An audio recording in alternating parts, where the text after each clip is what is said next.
Kelly the Luna's Pack. Hey, Sandra Jefferson. Come on in, Grims. Tonight's your night.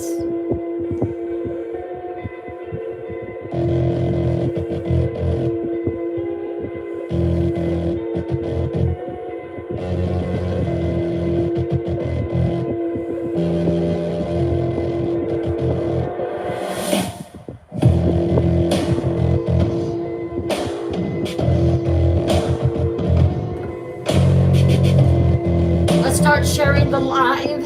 Just because you can't chat doesn't mean you can't watch.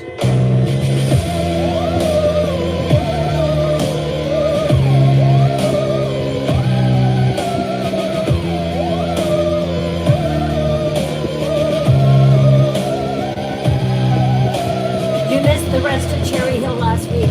Yeah, because we canceled for Labor Day weekend. I'll go back and reiterate. Hey, Mia.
I'm still writing. Hey, Shirley.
Hey, Rosie, come on in, friends. Tonight's your night.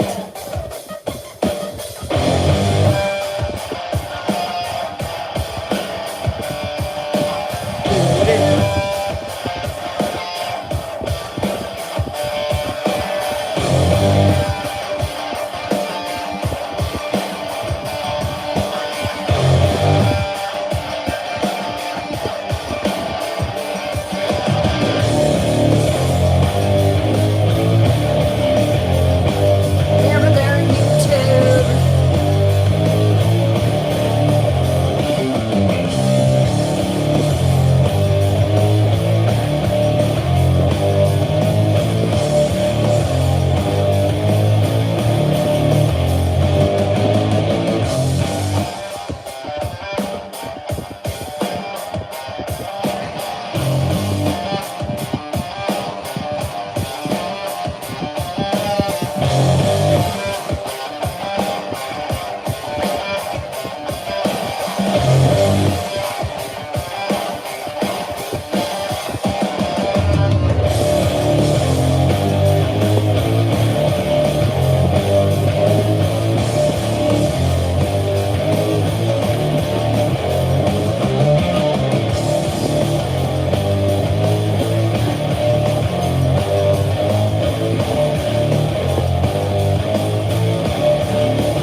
Hey, Tara.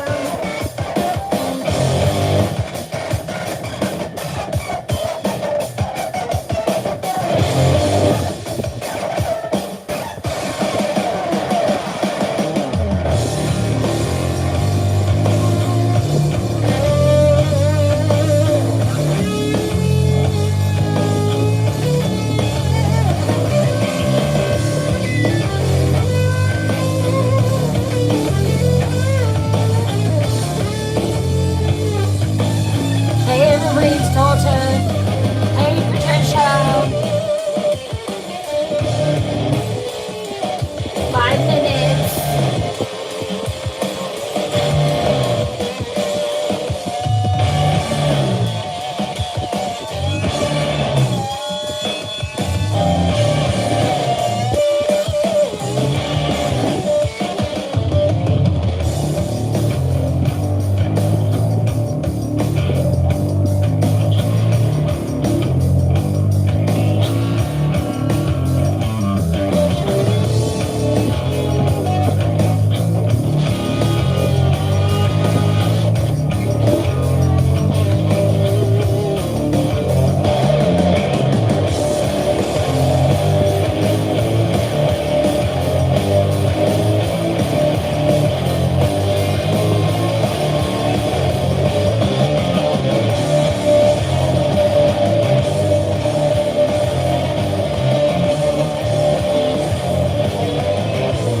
Hello, Pastelina Pink. Good to see you. Come in, my children. Come in, come in. Hello, Diana.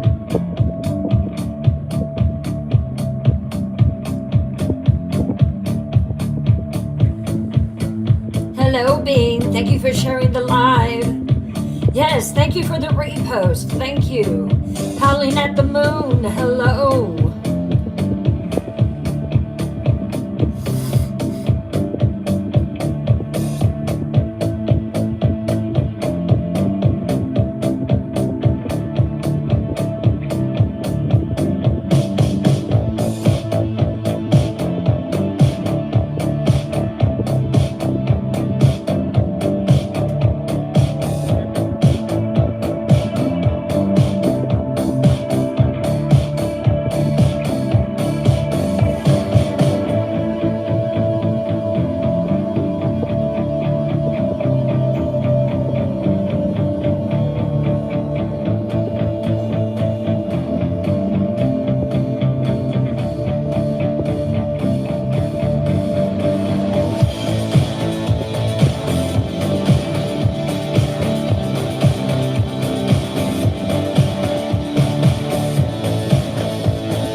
Cherry Hill to continue.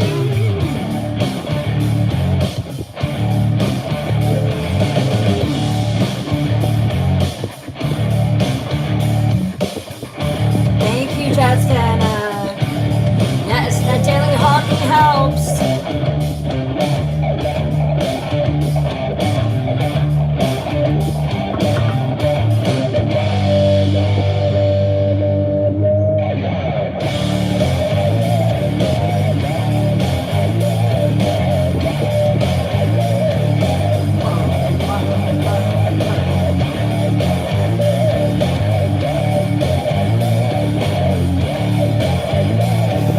You'll see me right live and in action here.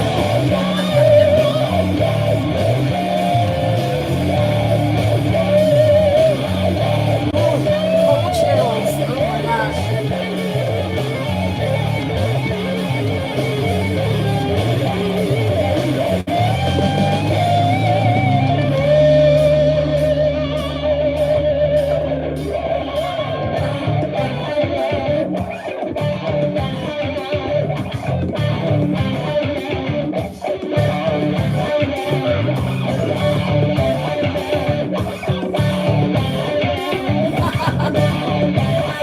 You're grim. Nice.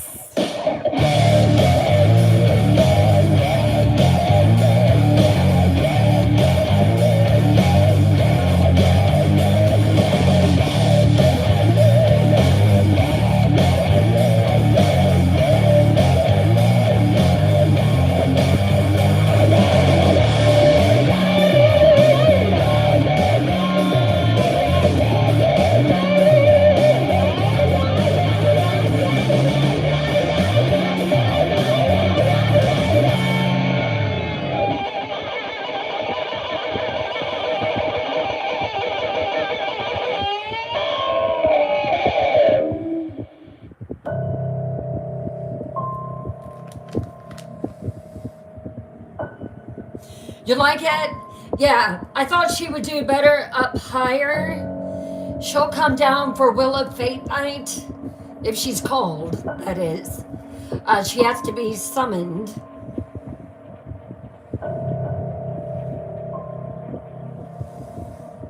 Emmett, thank you for the heartbeat.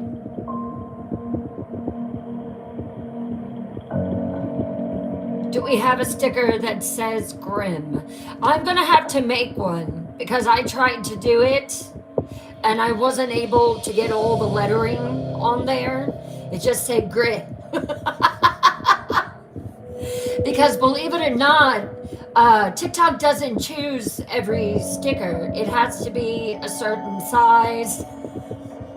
It has to be a certain size and it has to be a certain, yeah, it just has to be certain measurements. So I was like, well, great, isn't gonna work. So I will definitely do that. And there was another one that someone had requested. I can't remember what that one was. All right, who's ready for story time?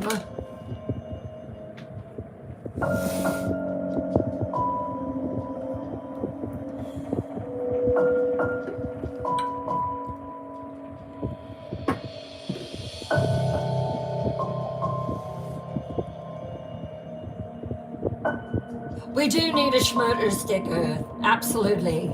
Can someone post that for me in Discord so I can see it, and I will make those this week. I'll try to do it tomorrow.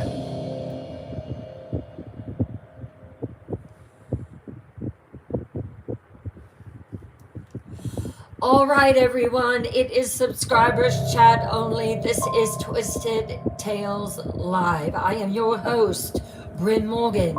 I am also a horror author, and tonight I am going to share my work, The Continuance of Cherry Hill. Now, I did not read last week because it was Labor Day and I wanted to give everybody a chance to be with family. So I'm going to go back and I'm going to reiterate where I wound out, and then we'll continue into tonight's reading. I will tell you, the whole time I was writing was right up to the deadline, and I have full body chills right now. So, with that being said, welcome to the Night Room. I am the Night Queen. You are my Grims, and this is your night. Let's go into story time the right way, though.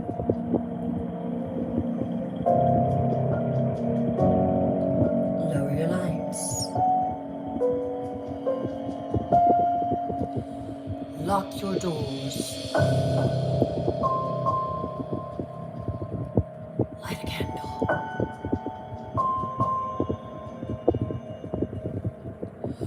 Pull your curtains nice and tight. And wrap yourself in your warmest blanket to avoid the chills that are about to crawl up your spine. And let's begin.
When we last left Cherry Hill, North Carolina, Maggie Drake had been to the library.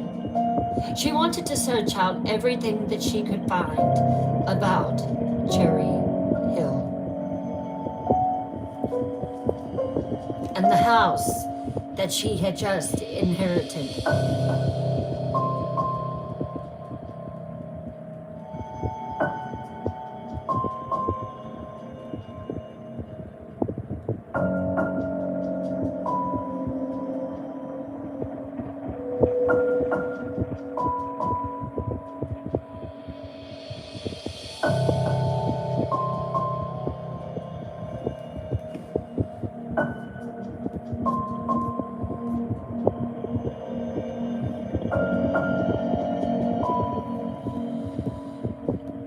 The clouds never seemed to break in Cherry Hill.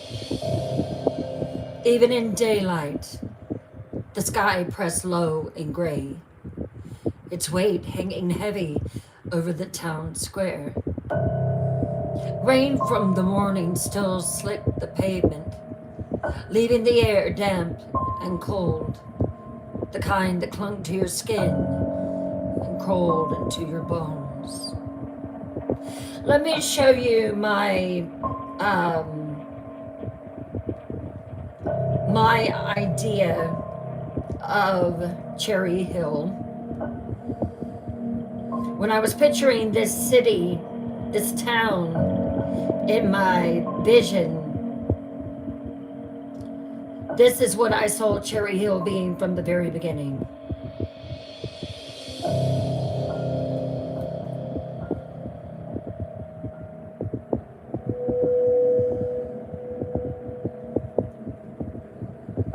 ominous, the Black Ridge, always raining in Cherry Hill.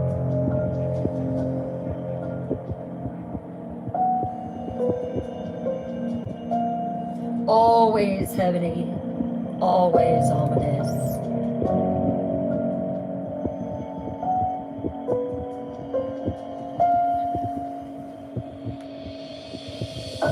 Here's another one as the sun is setting in Cherry Hill.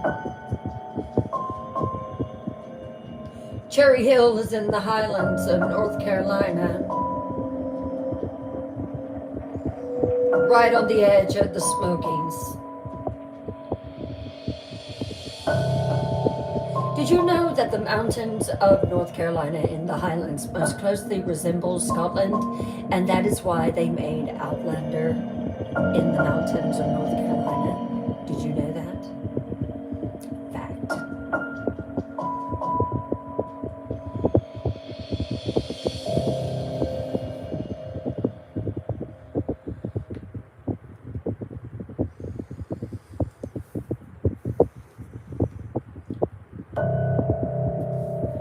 And this is my Maggie Drake,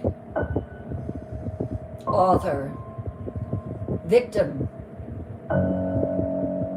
has had her whole life almost completely destroyed. And it's came to Cherry Hill because she just found out that she's adopted and that her birth mother originated here. This is her home. This is her town.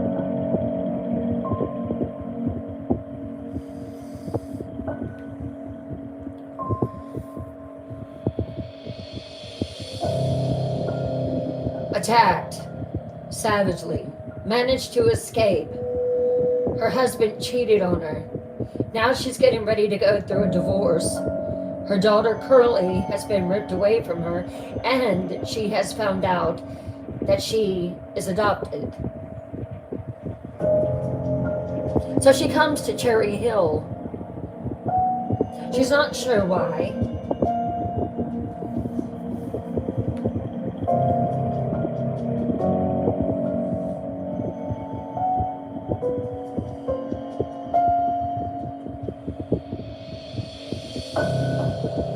This is Graham Sinclair.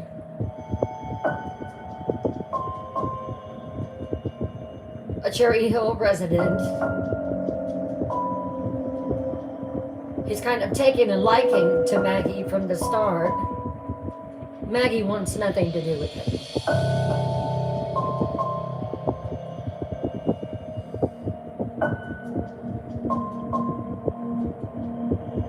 So he takes her to Cherry Hill House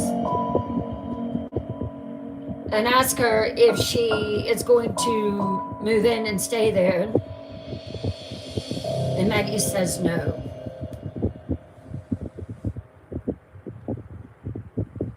Now let's continue.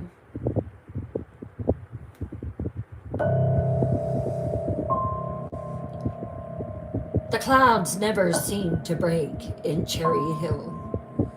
Even in daylight, the sky pressed low and gray, its weight hanging heavy over the town square. Rain from the morning still slicked the pavement, leaving the air damp and cold, the kind that clung to your skin and crawled into your bones. Maggie stepped out of the library, her eyes aching from hours of small print and yellowed paper, the perfume of old books still clinging to her blouse. I love the smell of a book, don't you?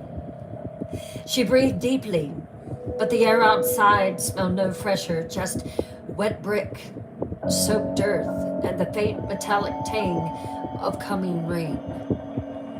She pulled her cardigan tighter around her shoulders and crossed the square, boots scuffing against uneven concrete. The town was quieter than most that she'd visited. Conversations were hushed, movements deliberate, as if everyone knew they lived under some unspoken weight. And then The sirens cut through. The sound was sudden, slicing the silence like a blade. Police cruisers screamed down Main Street, red and blue lights strobing off the slick storefronts. Tires hissed against the damp road, engines roaring as the cars veered toward the Black Hills. Doors flew open. Townsfolk spilled out onto sidewalks and porches, murmuring, shading their eyes.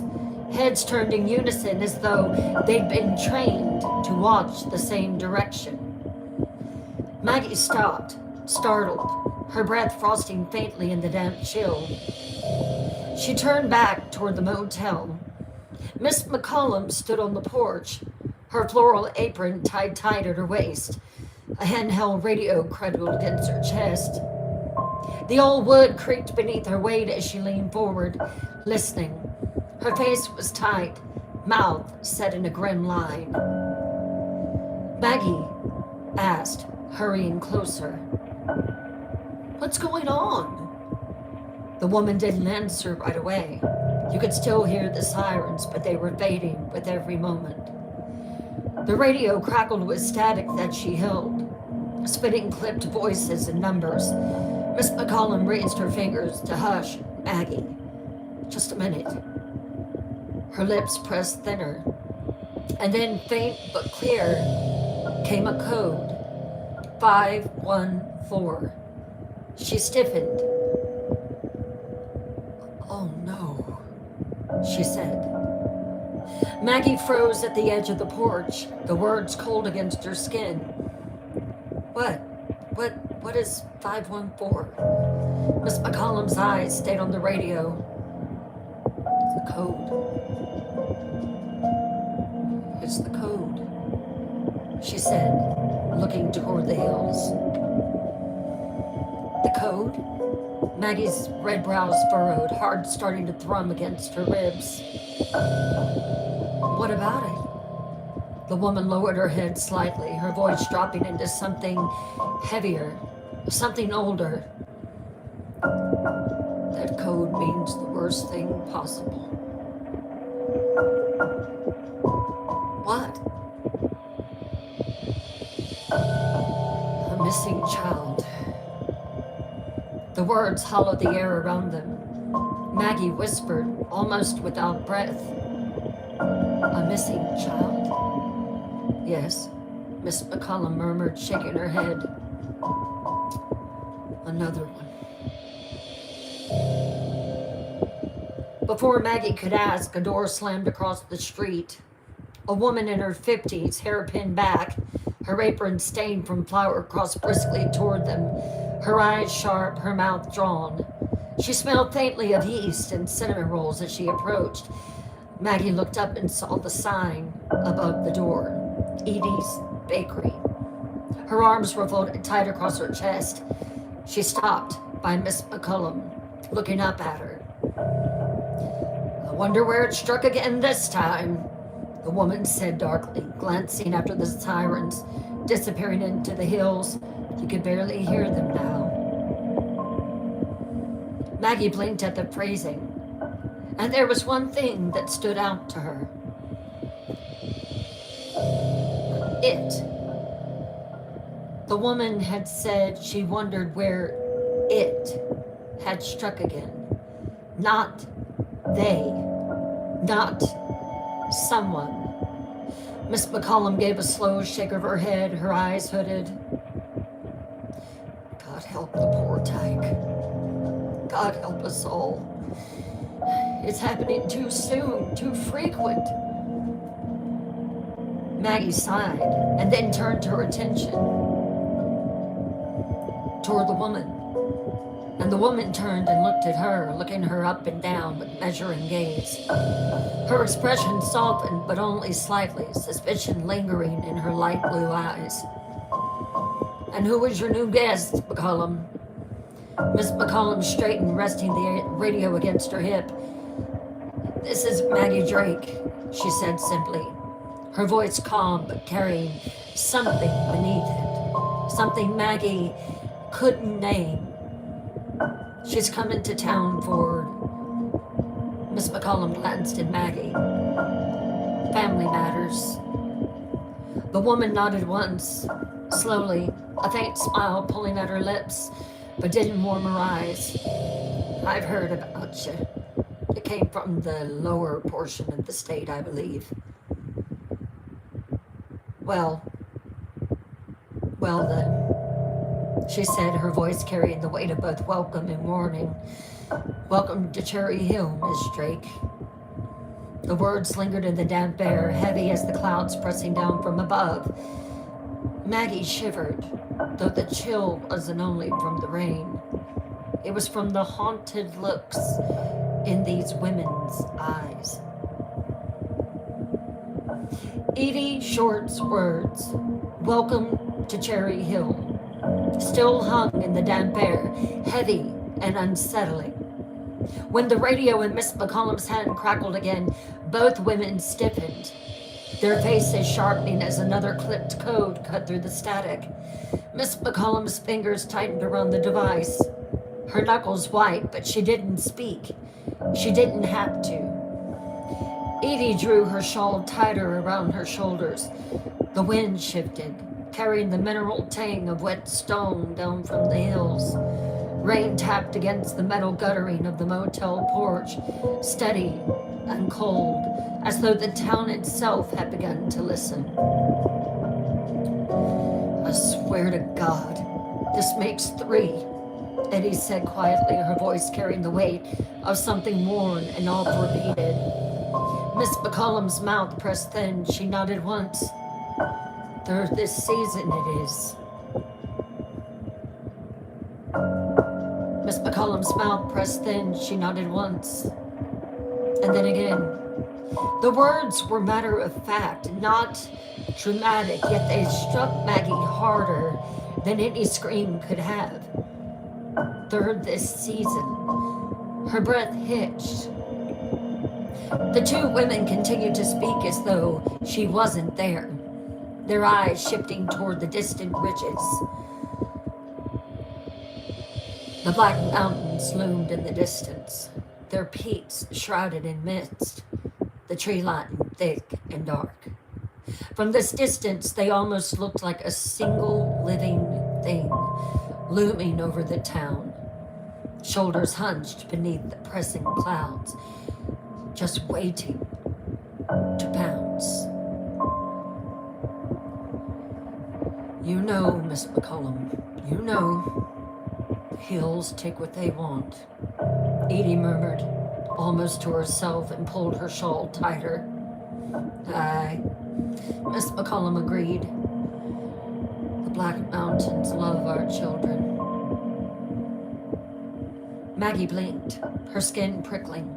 The words were said so calmly, yet they dripped with something raw and uncanny. She wrapped her arms around herself, her gray cardigan damp, her throat dry.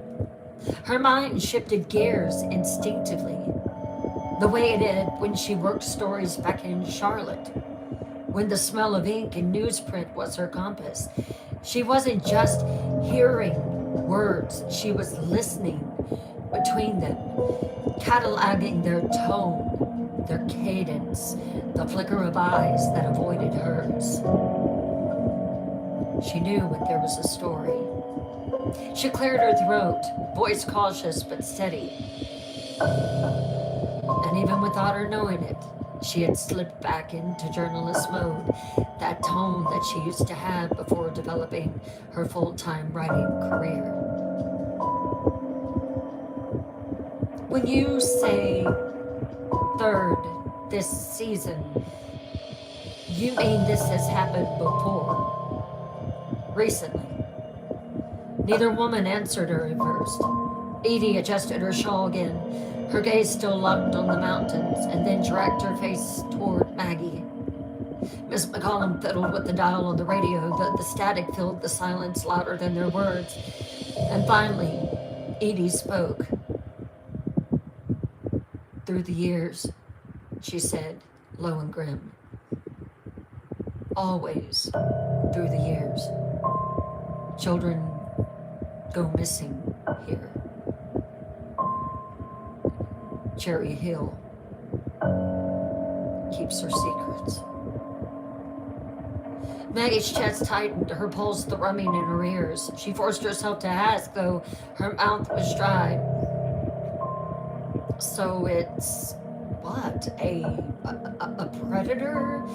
Someone out there taking them? At that, both women turned toward her in unison. Their faces carried no humor, no indulgence, only a quiet, unshakable certainty. No, Miss McCollum said firmly. Edie's eyes narrowed, her voice dropping into something that seemed to echo against the walls of the dead street. No, child. It's not a predator that's taken children. They turned back together, their gazes drawn to the dark silhouette of the Black Mountains rising above the town. The mist swirled thick over the ridges, curling like smoke from something ancient and smoldering. Maggie's skin crawled. She could hear the steady hiss of the rain on the asphalt, smell the must of the wet leaves carried down from the hills, taste the metallic tang of fear on her tongue. The air felt colder and sharper suddenly. Her mind raced. She had come to Cherry Hill for answers about her mother, her birthright. She had expected land deeds, faded photographs, maybe a locked drawer of letters, but this was something else. Something bigger. Something that smelled of, dare she say, folklore and whispered warnings. The kind of thing that never made it into print because no one dared to say it outright. In the back of her mind, a voice whispered that maybe she should leave. Maybe there was nothing in Cherry Hill. Maybe she could just sell the house, sell the land, and just keep it. Save it for Curly's college education. Maybe move away from Charlotte altogether. Maybe toward the coast. She had always wanted to live close to the coast. Maybe this was the time. A voice inside of her whispered vehemently, pack up and drive back to Charlotte. Forget this strange town and its shadows. But then there was another voice, louder, steadier, more journalist.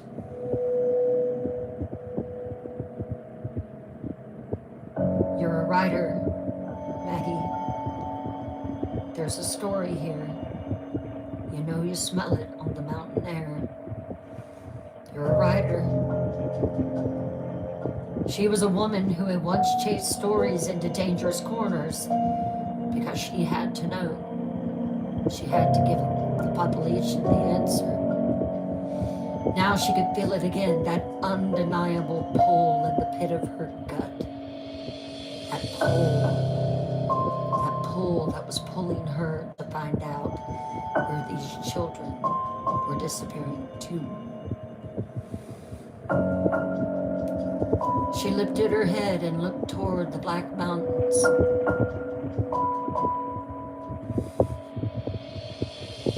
There's a story here, and it was waiting for her. She could feel it in every pore. Edie Short pulled her shawl tighter, her eyes narrowing toward the misty ridges. Her voice was calm, almost resigned. Well, she said at last, nothing can be done. What's done is done. Hold on a minute. What do you mean by that? Miss Edie looked as if she was taking offense at what Maggie had just questioned. I mean what I mean, girl.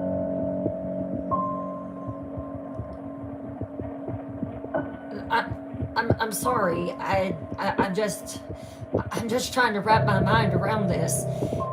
You said 3 children had disappeared within the season. That's exactly what I said. Miss McCollum cleared her throat. I think I smell your cinnamon buns, Edie. you're not careful, they're gonna burn. The words sat in the air like a final verdict. Maggie, unable to stop herself, broke in. Well, I mean, you have to have faith. I mean, maybe they'll find the child. Both women turned their eyes toward the younger woman, not unkind, but heavy, pitying, as though she were a child herself. Miss McCollum shook her head slowly, her lips pressed into a thin grin line. Edie's mouth twitched with something that might have been a smile, but it was brittle, humorless. She reached out with a bony hand and placed it on Maggie's shoulder. No, child. When they disappear, they're gone. For good.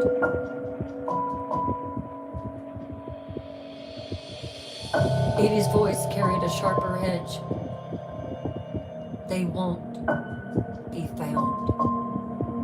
They never are. She straightened, adjusting her apron, her tone brisk now and dismissive.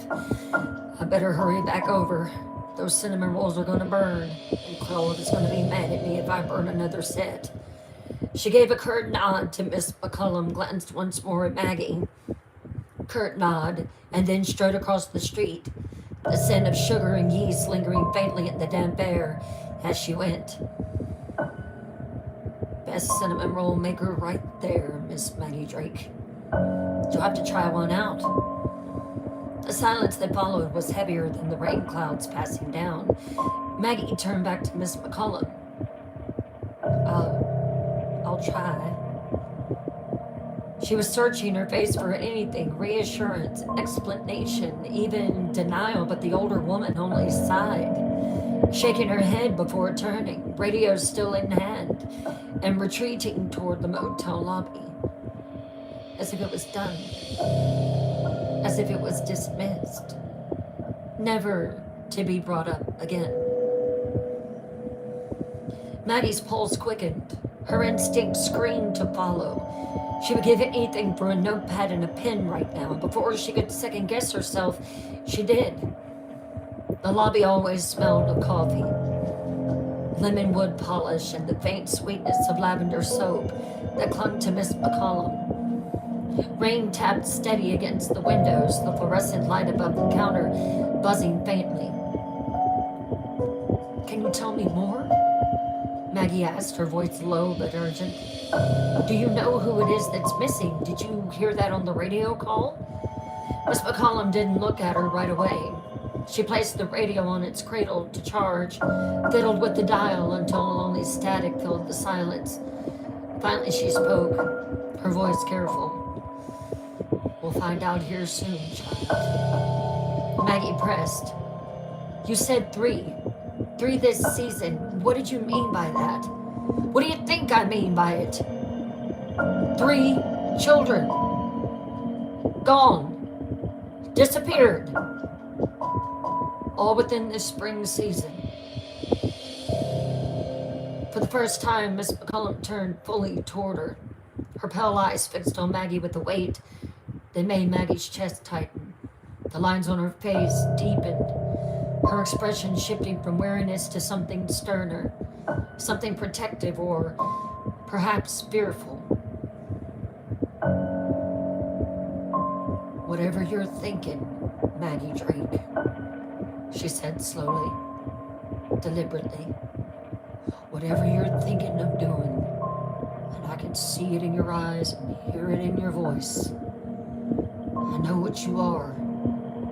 You're a writer. But let me tell you, there's no story here. Leave it alone.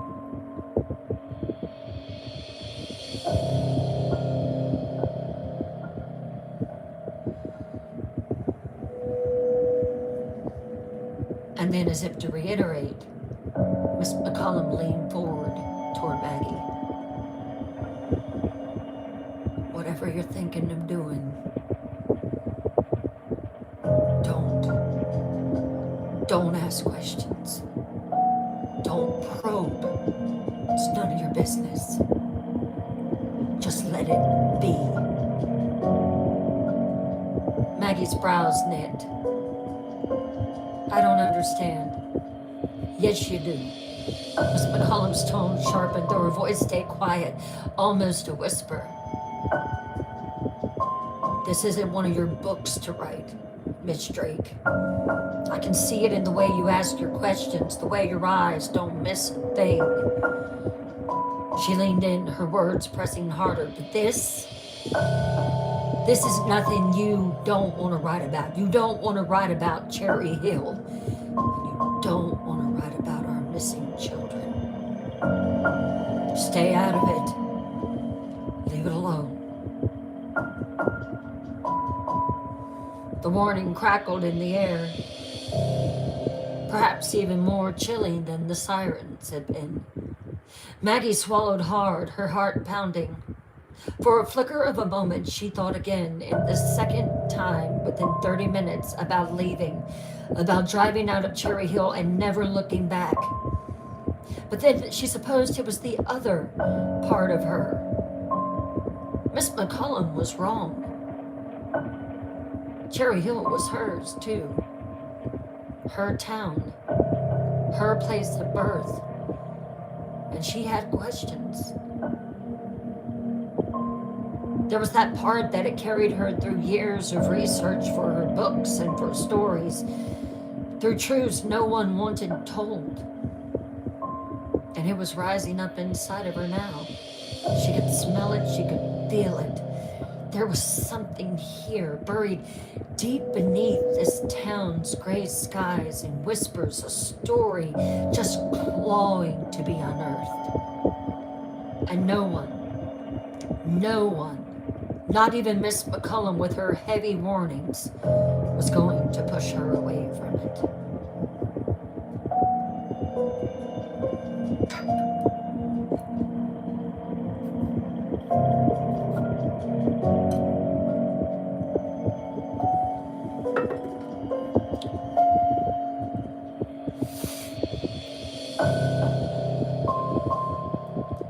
A couple seconds passed.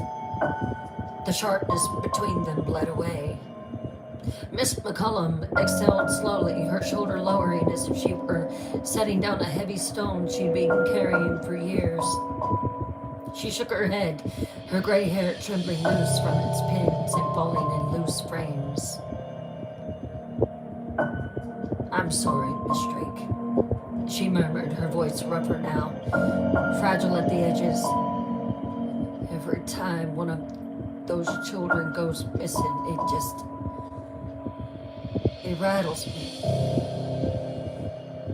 The lamplight above hummed faintly. Maggie stood still, listening, her pulse steadying, though her chest remained tight. Miss McCollum turned toward her, her pale eyes glimmering with something unguarded, and started sifting through a big pile of mail. They're never found. Maggie. Never. They just vanish. The hills are searched, the lower lying areas are searched, but she looked at the radio from the counter, thumb brushing over the dial as though she needed motion to keep her hands busy. I've seen it so many times. The parents grieve. The town holds its breath for a while. But then, there's no graves. There's nothing to bury. It's just silence. She spread her hand, palm empty. Cherry Hill just goes back to normal. Like nothing ever happened. Just another one gone.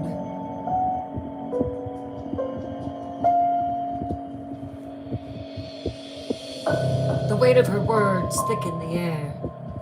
Maggie caught the faint smell of burnt coffee lingering in the lobby. The must of old carpet.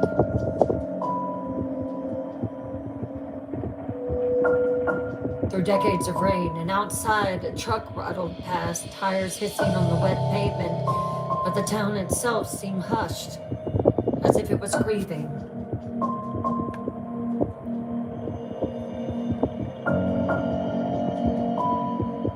It's sad, Miss McCollum said softly, shaking her head again.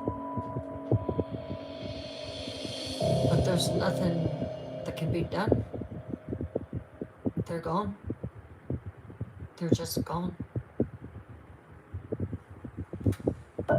Maggie didn't argue. She only let the silence stretch, her eyes fixed on the older woman. She knew enough as a writer, as a journalist. Sometimes silence was where the truth began to leak through. Sure enough, Miss McCollum's gaze drifted past Maggie toward the window. You know, when you first come here, Cherry Hill looks picturesque and ideal, doesn't it? With its charming shops, the church steeple, ringing every hour on the hour. Looks like the perfect place to live.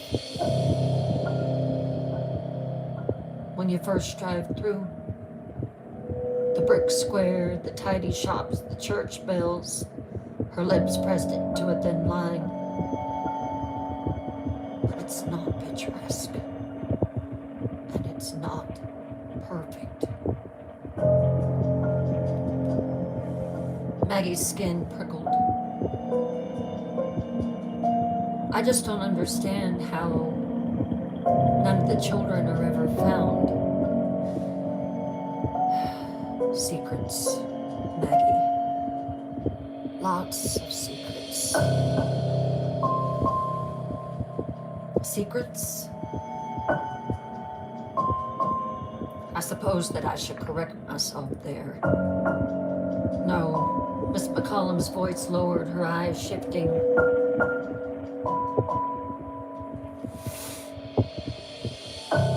Cherry Hill itself doesn't keep the secrets. The hills do. The hills.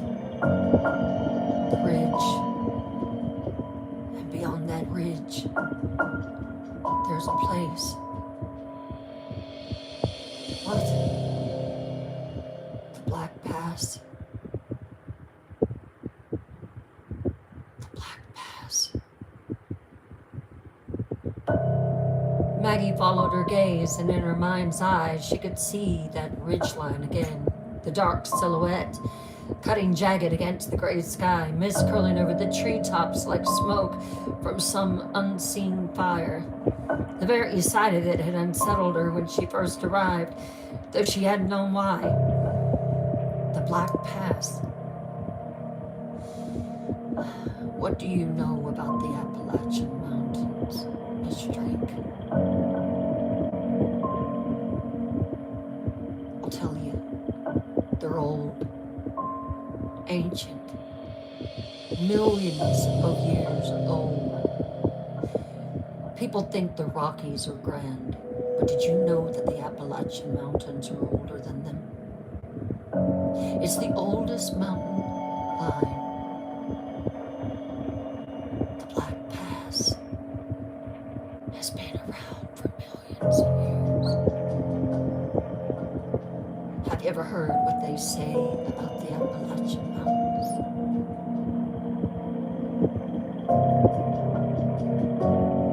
Close your lights, pull your curtains, and do not open them until daylight.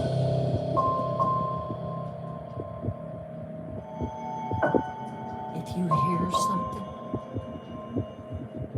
no you didn't.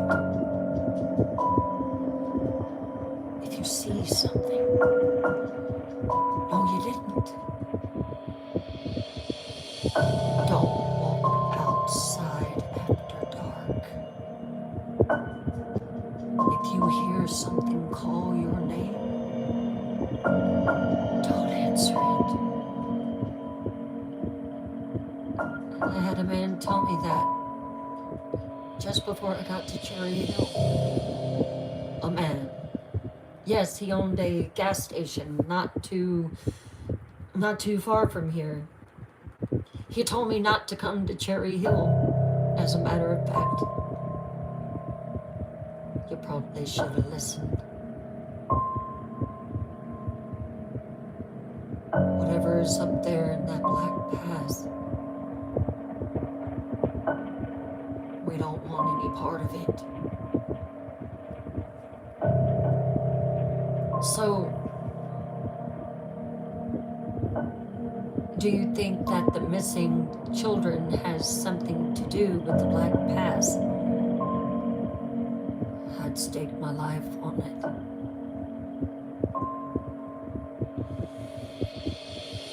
That's what holds secrets. The Black Pass. There are things there that you don't want to see. A chill slid over Maggie's skin, colder than the rain outside. I'm not trying to pry into Cherry Hill's business, Maggie said carefully, though her voice quivered with both nerves and determination. I really am not. I'm just... She hesitated, searching for words. You're saying that no children have ever been found, and Edie, she made it sound like 3 this season. How many children go missing here, Miss McCullum? The silence that followed was heavy enough to make the light above seem deafening with its buzzing.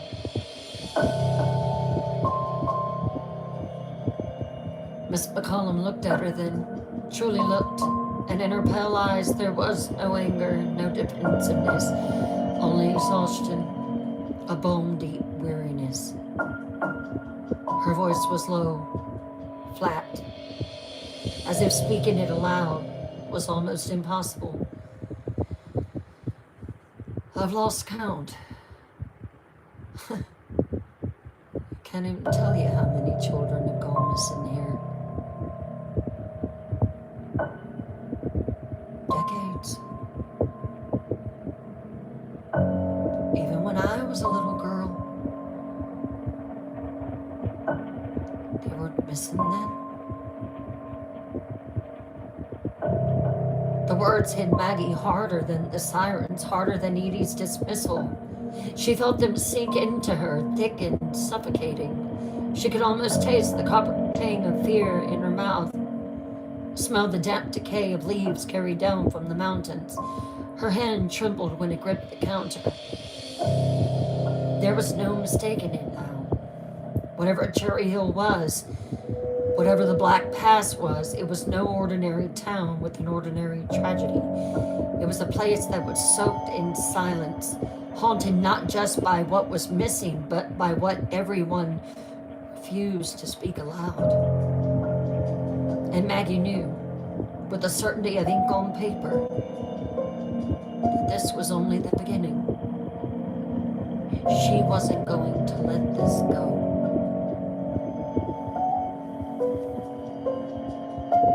Maybe that was the reason that she was here in Cherry Hill. Miss McCollum's eyes lingered on Maggie a moment longer, and then she sighed, lifting her mug from the counter.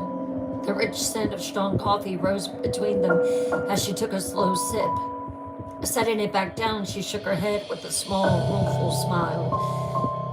I'm sorry, my dear, she said softly. I don't mean to be a Debbie Downer. Maggie shook her head quickly. No, not at all.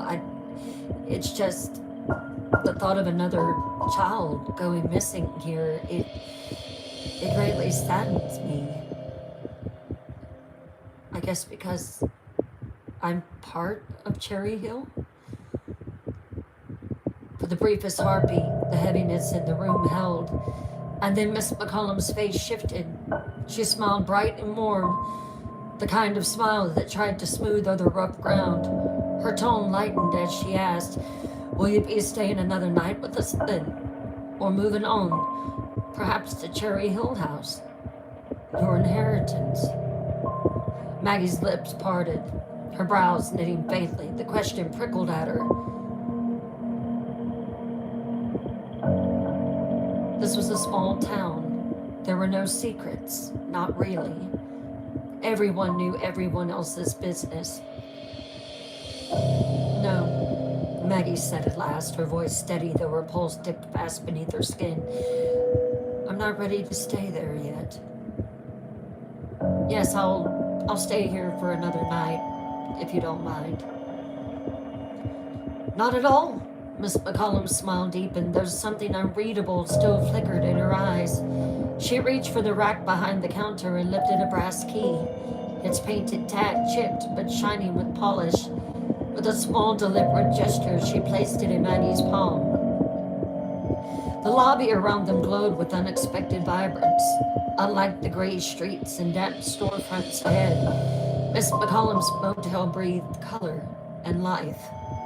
Walls painted in cheerful reds and sunflower yellows, chairs upholstered in deep greens and soft blues. A patchwork quilt of brightness that stood defiant against the endless, overcast skies. Lamps cast warm pools of light across the space, their shades tinted like stained glass, filling the room with a soft glow that felt more like a home than a business. The air carried the sweetness of cinnamon potpourri, laced faintly with lavender and coffee. It was cheerful.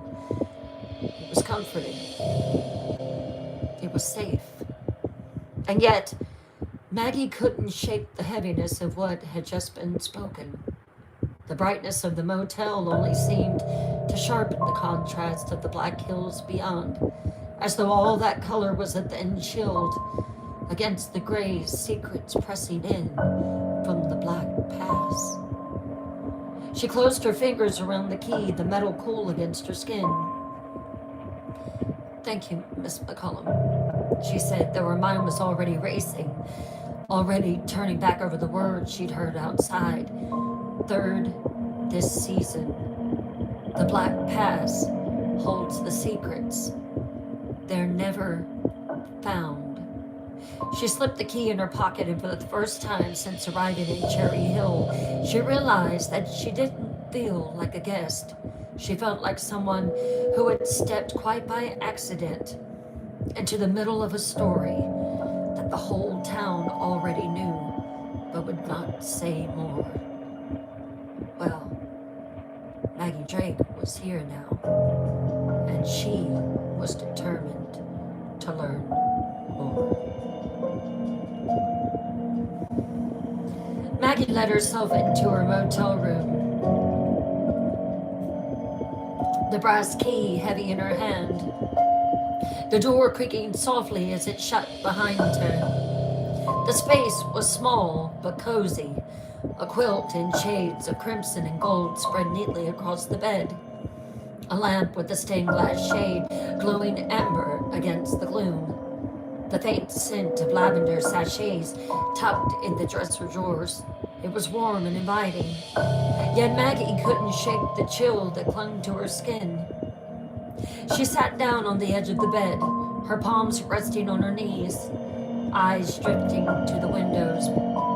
Beyond the town's clustered rooftops and church steeple, the Black Pass loomed, jagged against the flat gray sky.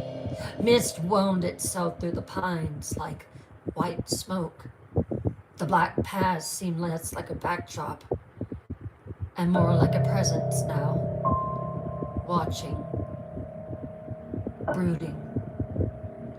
Her mind replayed the words over and over. They're never found. The Black Pass holds the secrets. Third, this season. The weight of it made her chest tighten. Maggie reached for her laptop. Flipping it open and watching the screen's glow brightened the room in a pale wash of blue. She typed quickly, fingers tapping sharp against the keys. She typed in, missing children of Cherry Hill, North Carolina. The results populated, but her stomach dropped. Nothing. Not even a local article. Just empty. Nothing. She tried again. Children disappear. Cherry Hill, North Carolina. Again. Nothing. No records, no headlines, not even a whisper on obscure forums or archive list. Maggie leaned back, her brows knitting, the glow of the laptop pale against her face. She could hear the faint hum of the radiator, the muddled patter of rain against the glass.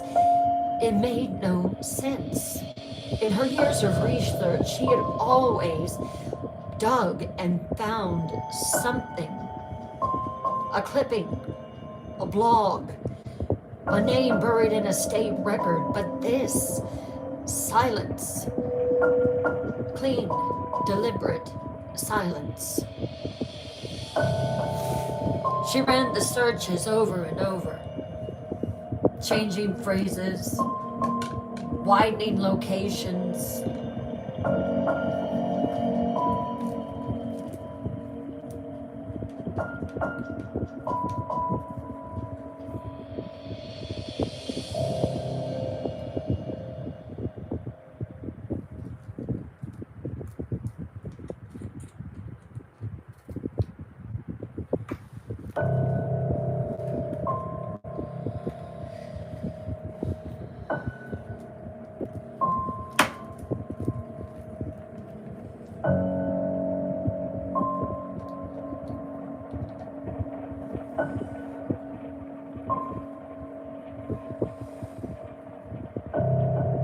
It was as if the missing children had never existed outside the mouths of Cherry Hill's townsfolk.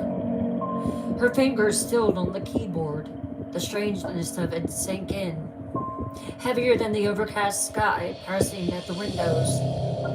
She shut the laptop slowly, the click of the lid loud in the small room. Her reflection caught faintly in the window pane, superimposed over the ridgeline.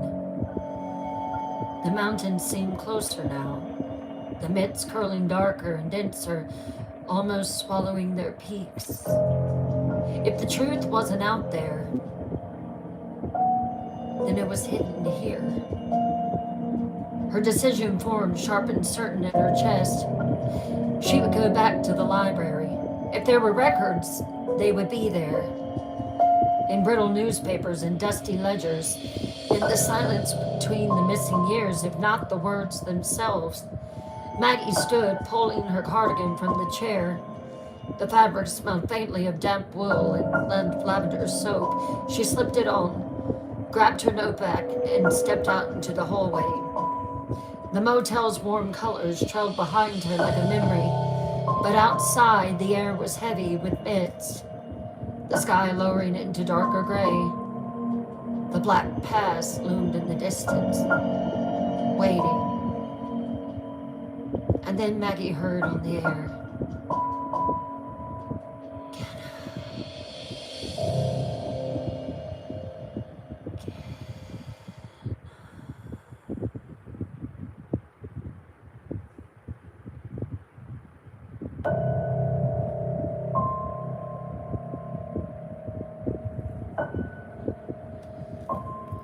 we will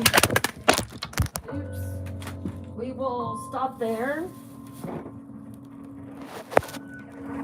for an intermission.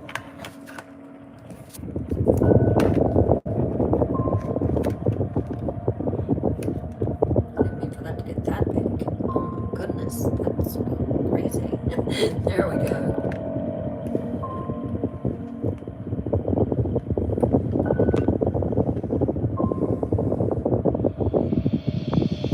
Missed you, lady.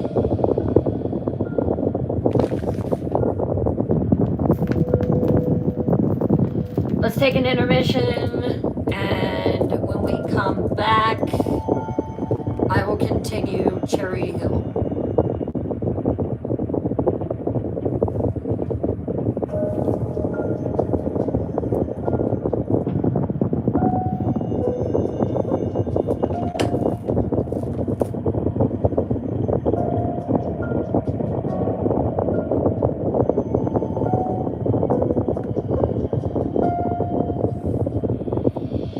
Yeah, I'm gonna have to do something for the YT angle. I'm not happy with it at all, so I'll figure out something there.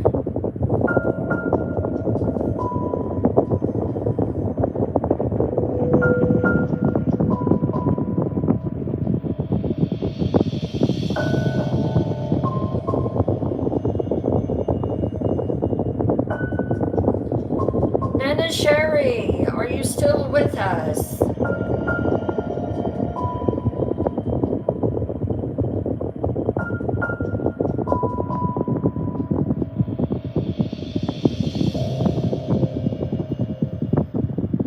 All right, I'm going to go real quick. I'll be right back.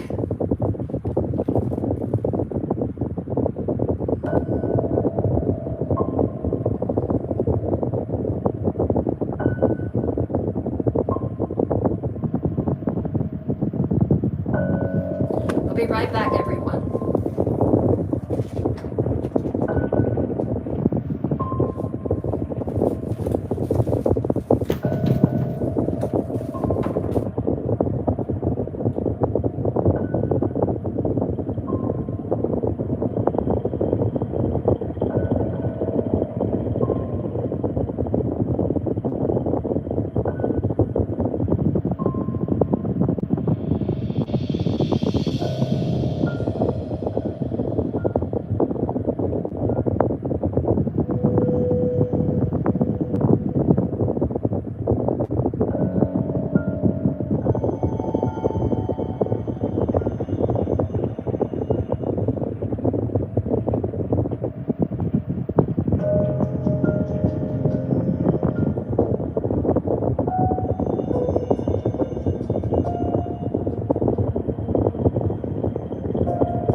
All right, Miss Nana.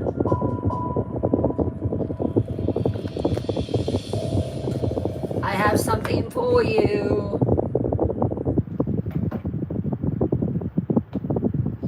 Your copy of The Haunting of Hastings House. I'm going to autograph it live, and I wanted to ask you, is there any particular thing that you would like me to write?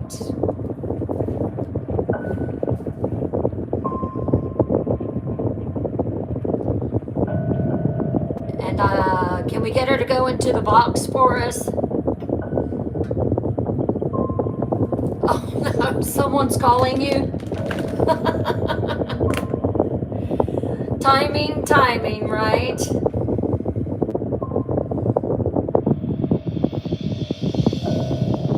Nana Sherry! Can you hear me?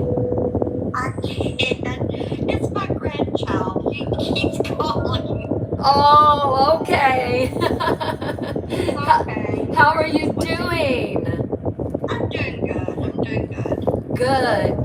Good. Well, it is wonderful to do this for you while we are on the live. This is your book. You are such a joy and such a wonderful night dweller, and I want to thank you so much for your support. And thank you so much for being here and just being a great member of this family.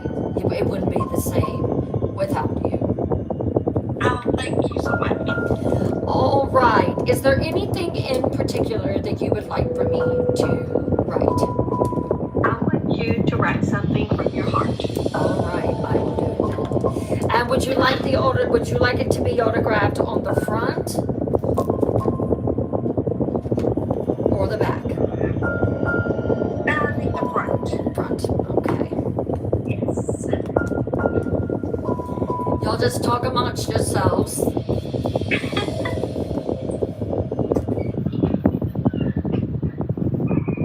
This is gonna be so awesome.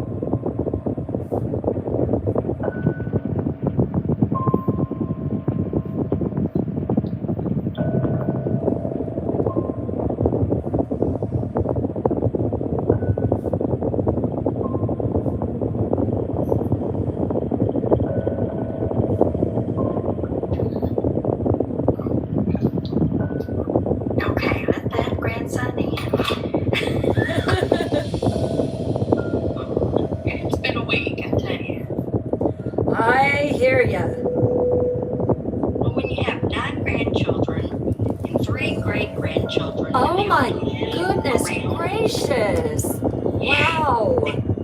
That is wonderful. That is so wonderful. Beautiful.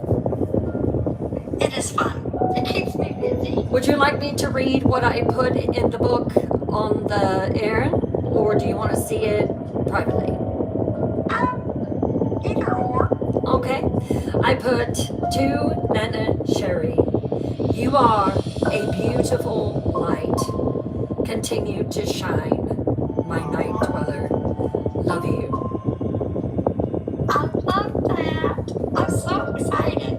And there you go. There you go. So this book will be on its way to you, darling. Thank you so much. Thank you, thank you. I'm happy to have you read it. It was my baby, my first, and you just continue to be you. You're a beautiful person inside and out. So good to finally put your voice to a voice to your name. I love it. I absolutely love it. Thank you so much. All right, Nana Sherry. Love you. Bye. Love you too. Bye-bye. Did I see X pop up in the box? I couldn't remember. Okay, now I don't know how to get out of here now. Kick me out. Let me see. Gift, microphone, expand, countdown, disconnect. I gotcha. There we go.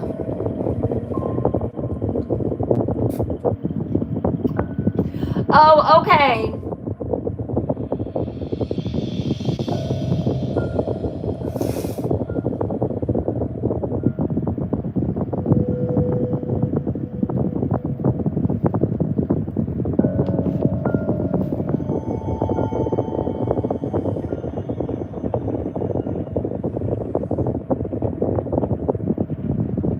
Let's see.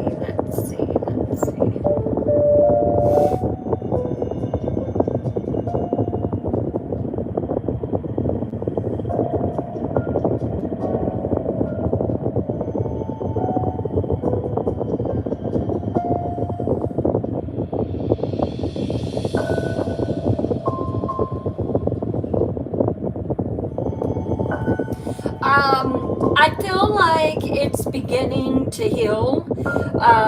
There still is like some itchy moments, but last week was really bad. It's like it was swelling all over again. So I am completely keeping eye makeup off of it, mascara, eyeliner, anything like that. And I love my makeup. Love it. So.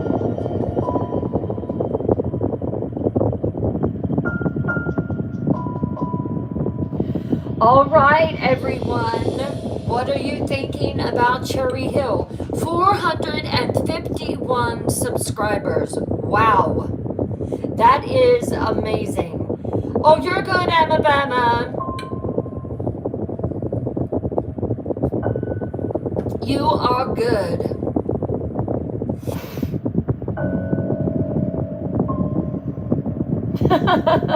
You're good.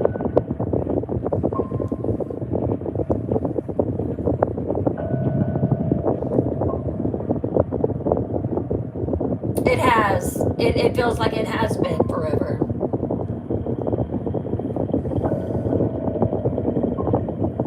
Grims, this is your night. Tonight is your night.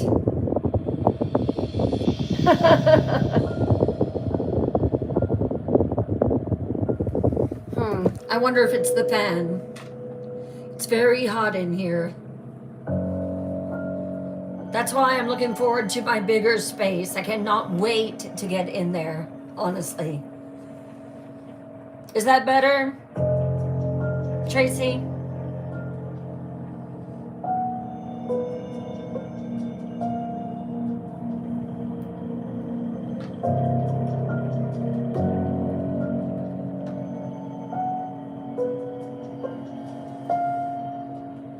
Okay, good.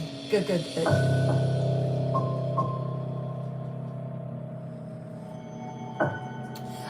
The ETA on the bigger space, it will, if I can get in there and really get it done, it'll be a couple weeks. Hey, toilet spider. Oh, I love that name. I mean, I love that idea. That is great. So tell me, what do you think is going on in Cherry Hill? Anyone have any theories yet?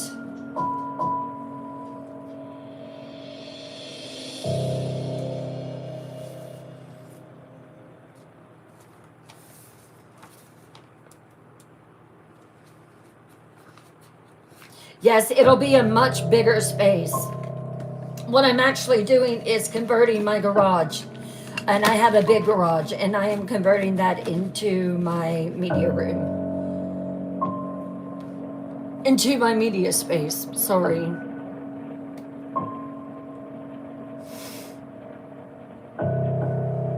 Melanie, the hills are sacrificing the kids. You think Maggie is the key to stopping the disappearances? I go from vampire, werewolves, and then to witches. So you're not sure, are you, Nana Cherry? An official studio. Yes, it will be an official studio. It was the fan. It is so hot in here. I wish I could show you the circumference of this room. It is tiny. What I've been able to do in just this small space is just shocking to me. I mean, I've had to really be I've really had to think things out, try to figure things out as best as I can. So I'm very eager to get in my new space. Oh, I'm glad you like it, Pastelina Pink. Good, good. I'm glad you like it. I'm just taking a couple minutes just to rest my voice.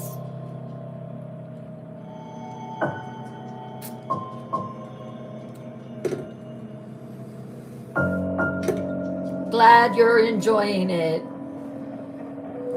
Skinwalkers? Who would have ever thought that I would end up writing an Appalachian horror book?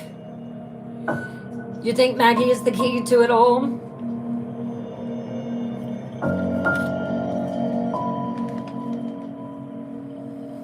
I'm gonna hire someone to come in and just fan me during the show. Just fan me. I was trying to remember if I've been recording Cherry Hill on YouTube. I can't remember.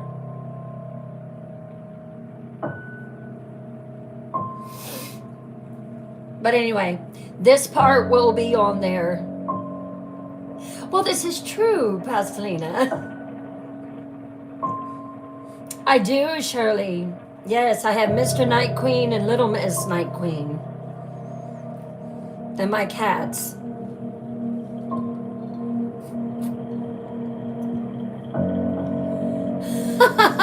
There you go, Palm. Mary Catherine can do it. She's angry. I have her kind of perched up high. All right. All right. Let me lower some lights here.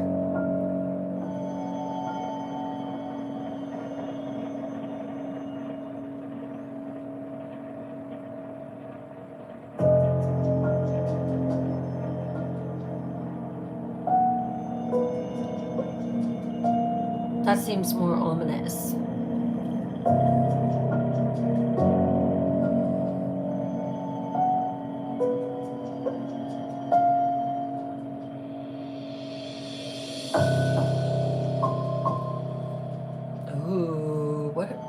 What just happened? What did I do? What did I do? What did I do? Oh, I know what I did. Okay, well, we'll go with this. I like this.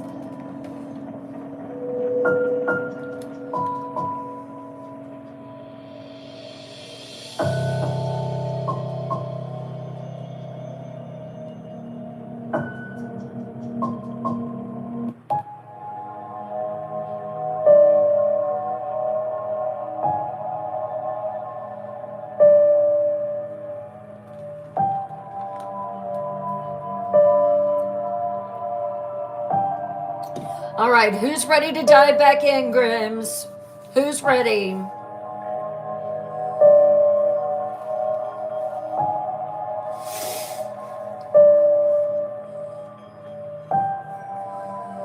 Can y'all see me better in YouTube?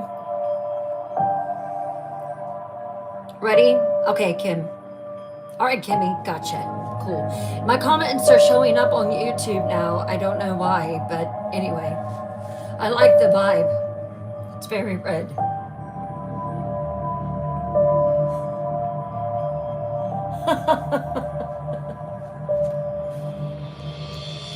All right, here we go.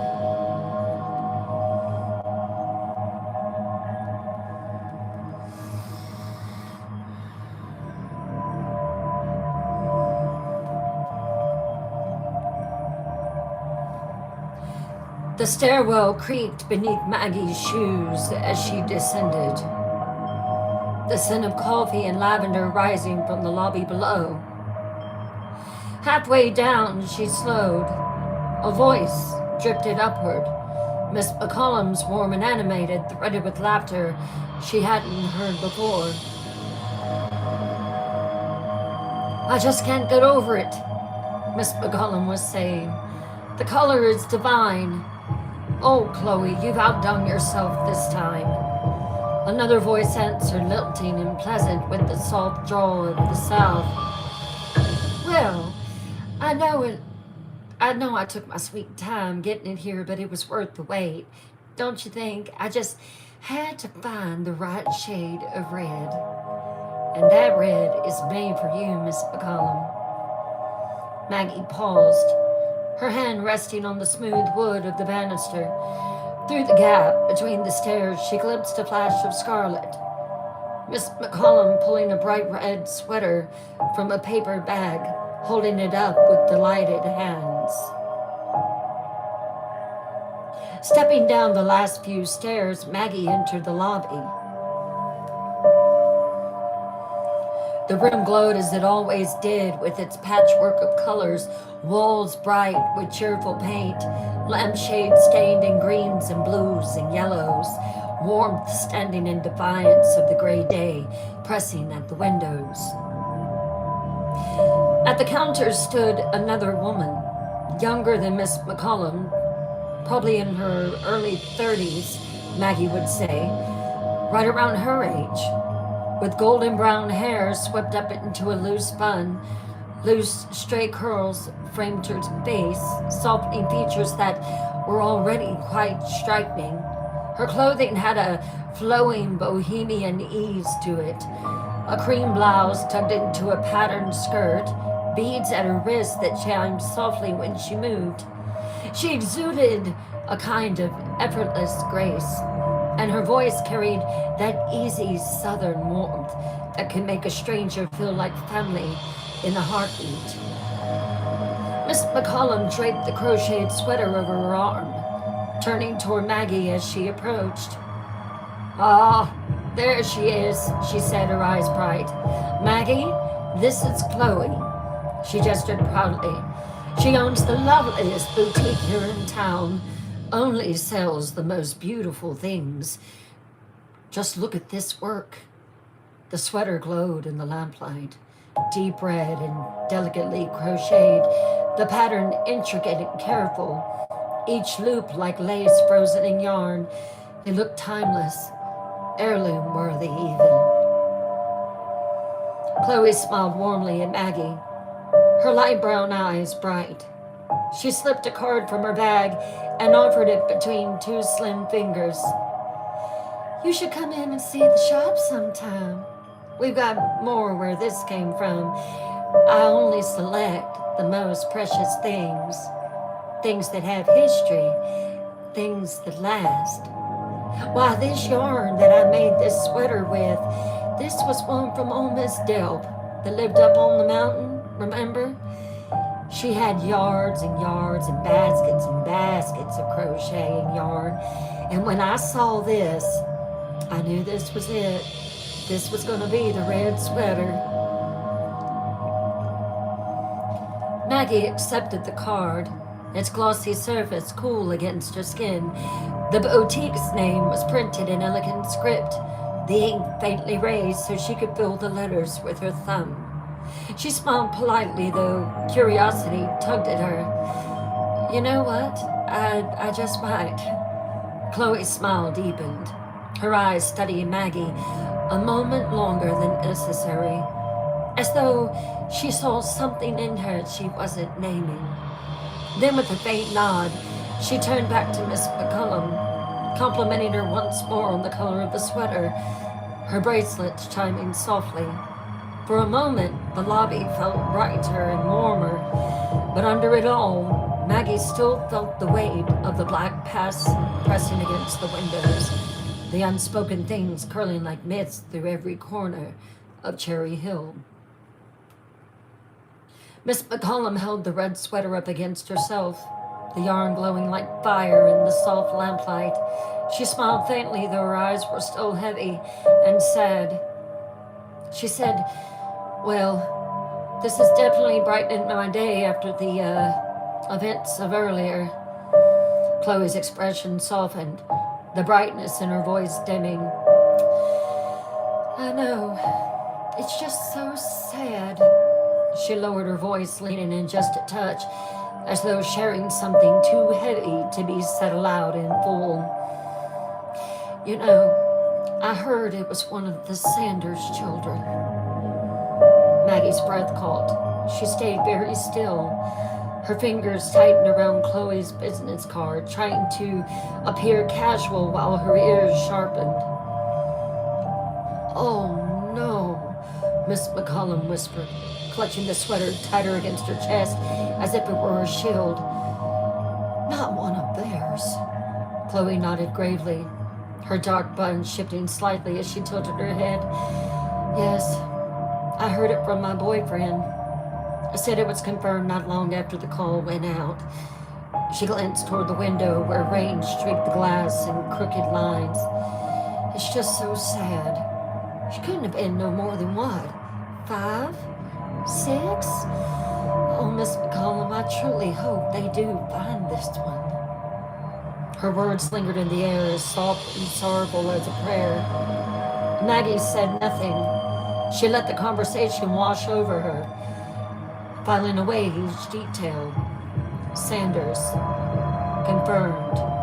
Hope they find this one, even as a chill worked down her spine. The colors of the lobby, the cheerful yellows and greens, felt almost mocking against the weight of what they were discussing. Outside, the clouds pressed lower, the ridgeline barely visible beyond the mist now. For Maggie, the story was beginning to take sharper shape, making it even more real. Names, families, patterns. And though she stood as nothing more than a bystander in that moment, every instinct in her told her she was standing at the threshold of something far darker than anyone wanted to admit. Chloe leaned against the counter, her bracelets giving a soft chime as she folded her arms. Her voice softened, carrying that same warm lilt, but edged now with sorrow. Yes. Yeah, I believe she was just 6 years old, just turned 6. Precious baby's name was Olivia. She's the baby of the Sanders family. Miss McCollum's face went pale. She clutched the red sweater tighter to her chest as though it could shield her from the words. Oh no. She's their youngest. Chloe nodded gravely. Yes, and apparently from what Drew told me, she was just outside, just playing in her yard. And then Chloe snapped her fingers softly. She just disappeared, just like that, into the mist. The words seemed to suck the warmth out of the lobby, leaving only the muffled hiss of rain against the windows. Chloe's gaze shifted, first to Maggie, then back to Miss McCullum. Her eyes lingered, light brown and knowing, before she spoke again, lower this time, almost conspiratorial. But we do know where she disappeared to. The whole town knows that. Maggie's heart thudded once, hard. She couldn't stop herself. Where? She asked, her voice breaking the air like a pin through cloth. Where did she disappear to? The Black Pass? For a moment, silence fell. Chloe blinked, caught as if she'd spoken too much. Then her face brightened suddenly, her tone lifting with practiced charm. Listen to me, she laughed lightly, waving her hand as though batting away a fly. Being a town gossip, I shouldn't run my mouth like that. I've always had a problem running my mouth. She straightened, gathering her bag and smoothing her skirt. I've got to get back to the store. You enjoy that sweater, Miss McCollum. But Maggie, she leaned in, pressing the business card a little more firmly into Maggie's hands, her bracelets chiming again. Drop in, won't you? I'll show you some things that just came in. I think you might like them. Her smile lingered a beat too long, eyes flickering with something unreadable, passing between Miss McCollum and Maggie. Then she turned. The bell above the door jingled softly as she stepped back out into the gray drizzle of Cherry Hill. Toodaloo, ladies. I'll talk to you soon, Maggie. The lobby was quiet again. The red sweater glowing bright against Mr. McCollum's chest, though her eyes stayed fixed on the door long after Chloe had gone. Maggie slipped the card into her pocket, her mind racing. The whole town knew it, Chloe said. And she was beginning to know it too. And that was something she could no longer ignore. Miss McCollum studied her for a moment, her eyes flicking over Maggie's crossbody and the purse strap pulled high on her shoulder. She tilted her head slightly, the red sweater still draped protectively across her arm. Looks like you're heading out again, she said, her voice warm but edged with something quieter underneath. Then gestured toward the window, where fat drops of rain streaked the glass. There were umbrellas in that container by the window. Take one, if you don't want to get soaked. Maggie, don't. Miss McCollum, I'm 35 years old. I've been through a lot of shit in these past months. There is something going on here, and my heart is telling me to find out what it is. People that have pried too much have came up missing too. But they're found.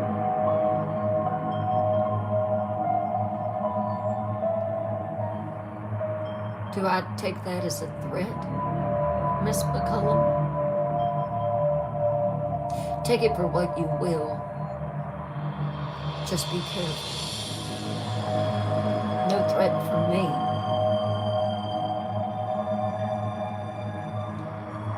Maggie offered a polite smile, though her stomach still twisted with the weight of Chloe's words and now Miss McCollum's. She crossed the lobby, the scent of lavender and cinnamon greeting her from a nearby potpourri bowl, and pulled a cheerful yellow umbrella from the stand. I'll see you tonight, Miss McCollum said, her voice following her as Maggie stepped to the door. Yes, tonight. The bell chimed softly as she opened it, and the gray afternoon pressed in around her again. The square was alive in its damp, muted way. Rain tapped steadily on her umbrella, a light percussion above her head. The air smelled of wet brick. Fried onions wafting faintly from the diner, and the earthy musk of drenched soil. Puddles glistened in the dips of the cobblestone street, catching fractured pieces of light from neon signs and lampposts. Maggie crossed the square quickly, the black silhouette of the library looming ahead. The ivy on its brick facade dripped rain like strings of glass beads, and the heavy oak doors resisted her push before groaning open. Inside, the musty scent of old paper wrapped around her, thick and familiar. The dim light was softened by green-shaded lamps, their glow puddling on the oak tables. The silence was deep, broken only by the faint rustle of pages and the whir of the ancient ceiling fan overhead. She made her way to the back, where the hulking microfilm machines sat in neat rows. Their glass screens reflected her face faintly as she loaded roll after roll, her fingers cold against the metal knobs. The machine hummed softly as she scrolled, the film sliding frame by frame across the illuminated plate. But still, nothing. Newspapers stretched back decades, each page a faded window into the past. But none of them held the stories she was looking for. No names. No headlines. No mention of children gone missing. Her chest tightened. She scrolled faster, her fingers smudging the glass. Still nothing. It was as though the very idea had been scrubbed clean from history. Finally, frustrated, she rose and crossed the room to the front counter. An older woman stood there, her black hair filled with silver pinned back neatly, a cardigan buttoned to her chin. She looked up from the computer screen with a practiced librarian smile. Her voice was soft. "Can I help you?" "Yes," Maggie said, steady in her voice. I'm looking for information on the Cherry Hill disappearances, the children. I searched and searched, but I couldn't find anything." The smile faltered. The woman blinked, her fingers stilling on the keyboard. I don't believe we... She began, then stopped. Her eyes flicked briefly to the clock on the wall before returning to her screen. Let me see. She typed quickly. The clack of the key sharpened the still library. Maggie leaned forward slightly. She could see people watching her from tables. The woman typed quickly, the clack of the keys. Her expression shifted. Her lips tightened. Her eyes darting across the screen, across the room, and then back to Maggie. She looked nervous.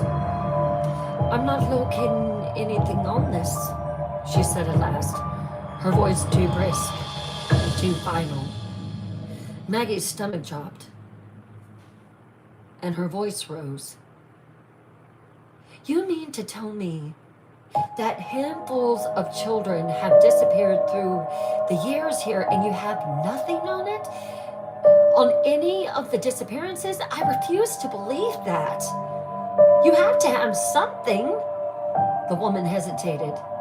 Her hand lingered on the mouse, fingers twitching, and she avoided Maggie's eyes. I can't help you with that." Maggie stared at her, stunned.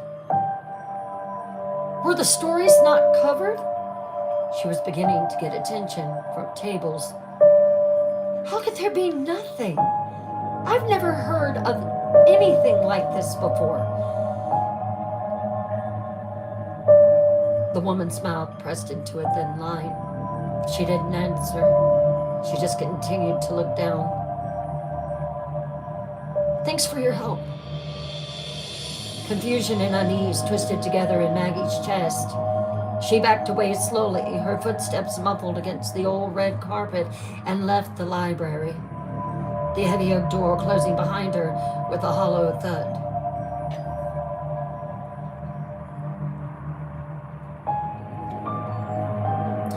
The drizzle had lightened outside slightly, but the air was heavy than before, swollen with moisture and the faint metallic tang of storm. Maggie looked toward the black pass. The smoke was gone. Maggie walked down the slick street, her umbrella angled against the mist. And then she heard footsteps hurrying behind her. She turned just as a hand tapped her shoulder.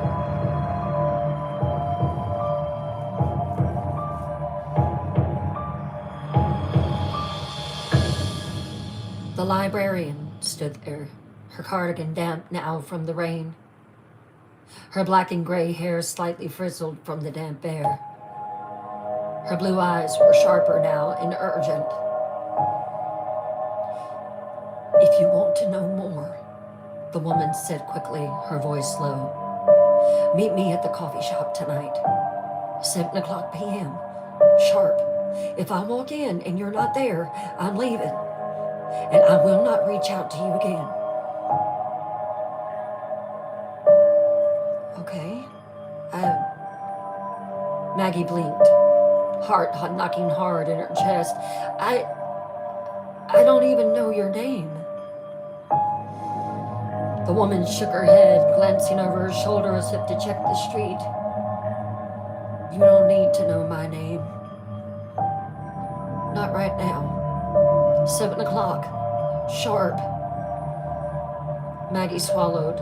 The coffee shop on the corner. Yes, toward the back. Sit in the back. All the way in the back. Her voice was firmer now, though her eyes still darted nervously toward the square. 7, sharp. You're not there. I leave. Maggie tightened her grip on her umbrella. "Okay, I'll meet you at 7. The woman gave a brisk nod, then turned, hurrying down the opposite sidewalk, her figure swallowed quickly by the drizzle and the steady gray veil of Cherry Hill. Maggie watched her run back toward the library, unlock the doors, and walk back inside. Maggie stood still for a moment, her pulse thrumming, her mind racing. The town had been silent in the archives, but someone was willing to talk. And at 7 o'clock, she intended to hear everything. Maggie walked slowly along the rain-dampened sidewalk, her umbrella tapping softly against her shoulder as she closed it, her mind still buzzed with the librarian's hurried words. 7 o'clock, the coffee shop, the very back. If you're not there at 7, I'm gone. When her eyes caught on a storefront she hadn't noticed before, the sign above the door was painted in looping, hand-done script, Moon and Mirth. The letters shimmered faintly gold against a dark teal background, the kind of name that felt both whimsical and mysterious, a lure for the curious. In the windows, strands of beaded curtains framed mannequins draped in flowing skirts and embroidered shawls. A haze of incense seemed to leap from the doorframe, its smoky sweetness curling into the damp air outside. The air inside was warm. As on impulse, Maggie pushed the door open and a little bell above rang. It was fragrant with patchouli, sandalwood, and the faint citrus of burning orange peels. The floor creaked underfoot, worn wood softened by vibrant rugs in jeweled tones. Lamps with tasseled shades cast amber pools of light, and strings of fairy lights twined through the ceiling beams, making the space glow with a moody, dreamlike charm. It wasn't just clothes. The racks of flowing dresses, crocheted sweaters in every color imaginable, and embroidered jackets filled one side of the shops. The shelves had a strange variety. Hand-poured candles in glass jars, sticks of incense bundled in twine, polished stones gleaming in bowls, leather-bound journals stacked beside bottles of dried herbs.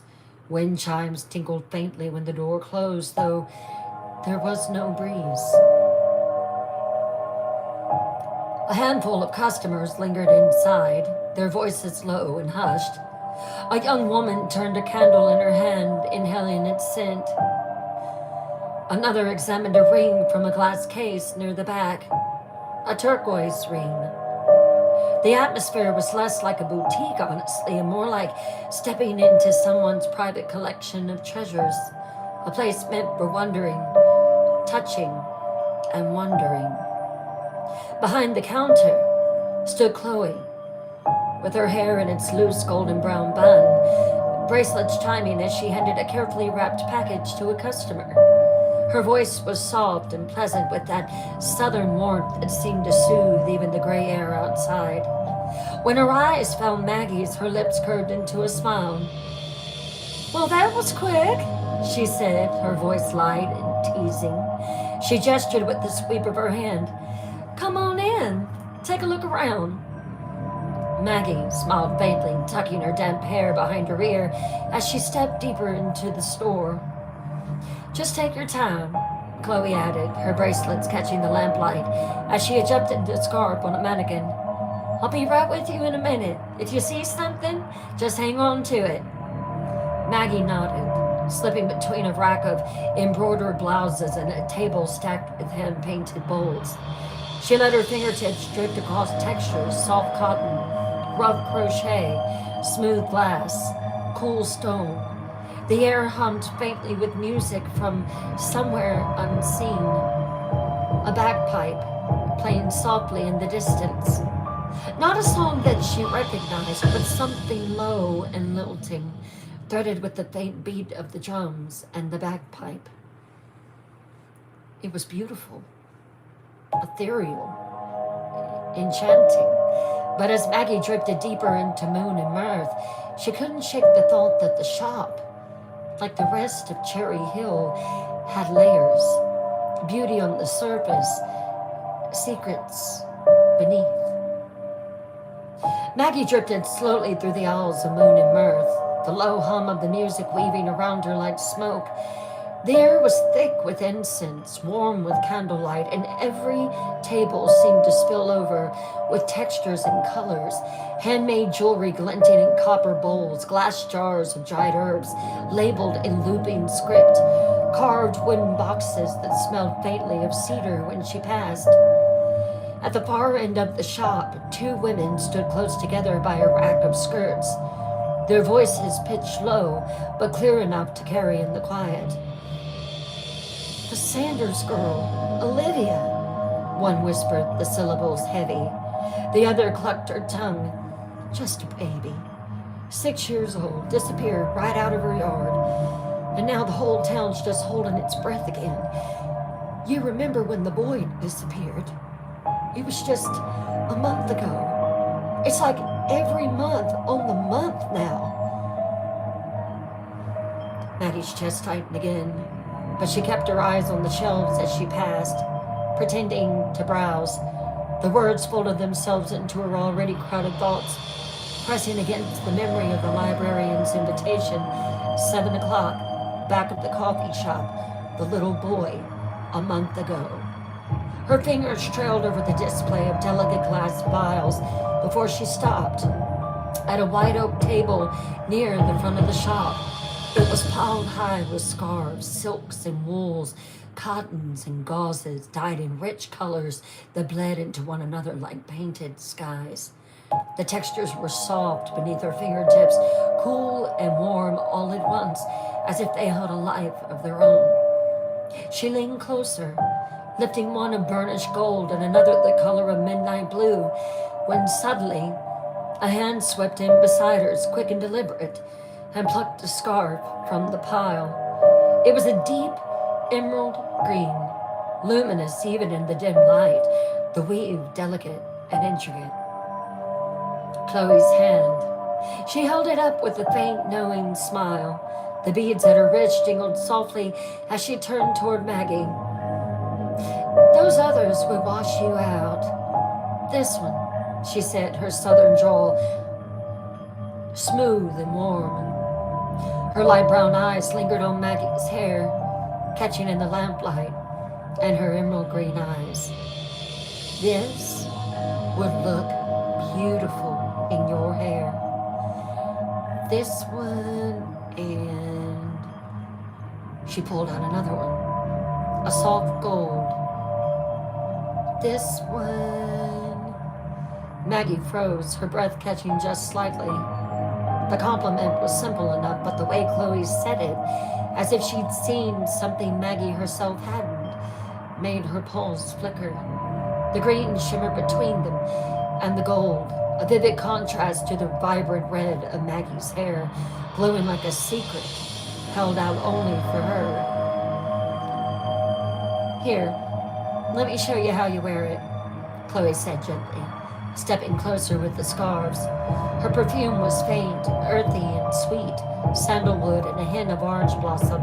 Before Maggie could protest, Chloe slipped the emerald fabric across her hair, her hands deft and careful.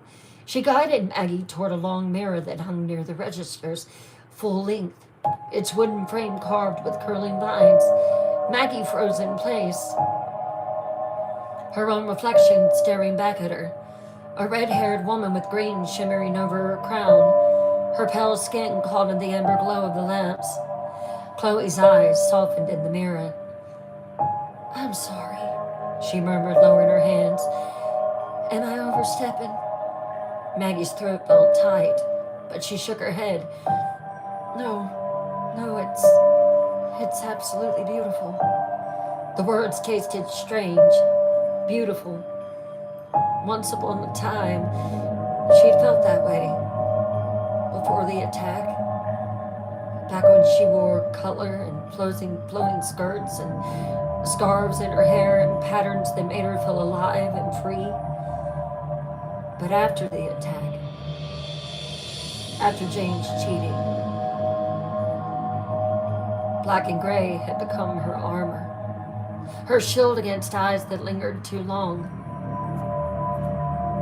hiding her. She hadn't thought about that in months, not until now. She didn't say any of it, but something in her silence must have carried, because Chloe's smile softened it into something more knowing. "It would give a pop of color to your outfit," she said lightly, her tone easy but her gaze just a little too perceptive. Maggie lifted a hand to touch the scarf where it rested on her hair, the fabric soft as water against her fingers. "Well, Before she could finish, Chloe clapped her hands softly together, and she put her finger to her lips. "I've got another idea." Her bracelets jingled as she called Maggie lightly by the hand, tugging her through the racks as though they were already old friends. Maggie let herself be pulled, surprised by the woman's warmth, by the sudden intimacy of the gesture. They stopped in front of a rack of gowns, long, bohemian, flowing things that seemed to move even when untouched. Chloe drew out one with a flourish. The fabric was black, but not flat. It shimmered faintly like moonlight on water. Fringe cascaded from the arms and the hem, swaying as Chloe held it high. "This," Chloe said, her light brown eyes bright, "would be stunning on you." Maggie laughed softly, shaking her head, but curiosity tugged at her fingers as she touched the gown. The material was cool and silky, alive under her hand. She looked at it and held it up next to her. She saw another one, but this one was a midnight blue. "How long have you owned the store?" she asked, her voice steadying as she let herself breathe in the moment and sift through the gowns. Chloe's smile turned proud. "About 5 years now. I wanted a place that felt different, somewhere people could come and find things they didn't even know they needed till they stepped inside." She tilted her head, studying Maggie. "I think you're the kind of woman who understands that, Maggie." Maggie met her eyes. She noticed the green flecks in the light brown eyes now, and the look on Chloe's face. But Chloe's warmth made the silence feel less heavy, more like the beginning of something. Maggie lifted the navy blue gown higher against her frame, the fabric catching in the lamplight, shimmering like liquid shadow. She smiled despite herself, smoothing her hand along the fringe. These are so gorgeous, she admitted softly. Honestly, it feels like something I just want to crawl into and sleep in. I haven't bought anything for myself in so long. Well, maybe it's time to treat yourself then. Hey, look at this one. She pulled out another one. This one was ivory. This would really pull out your color of hair and your green in your eyes.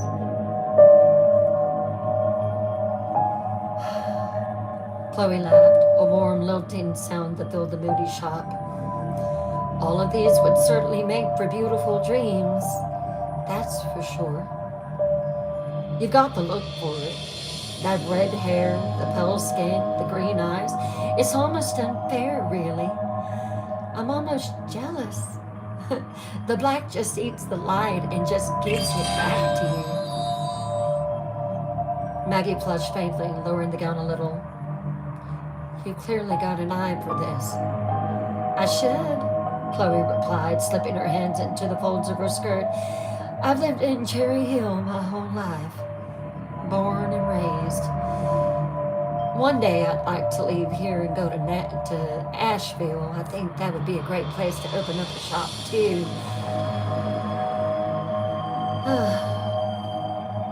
Her words carried an ease, but also a kind of finality, like the weight of roots sunk deep in the ground.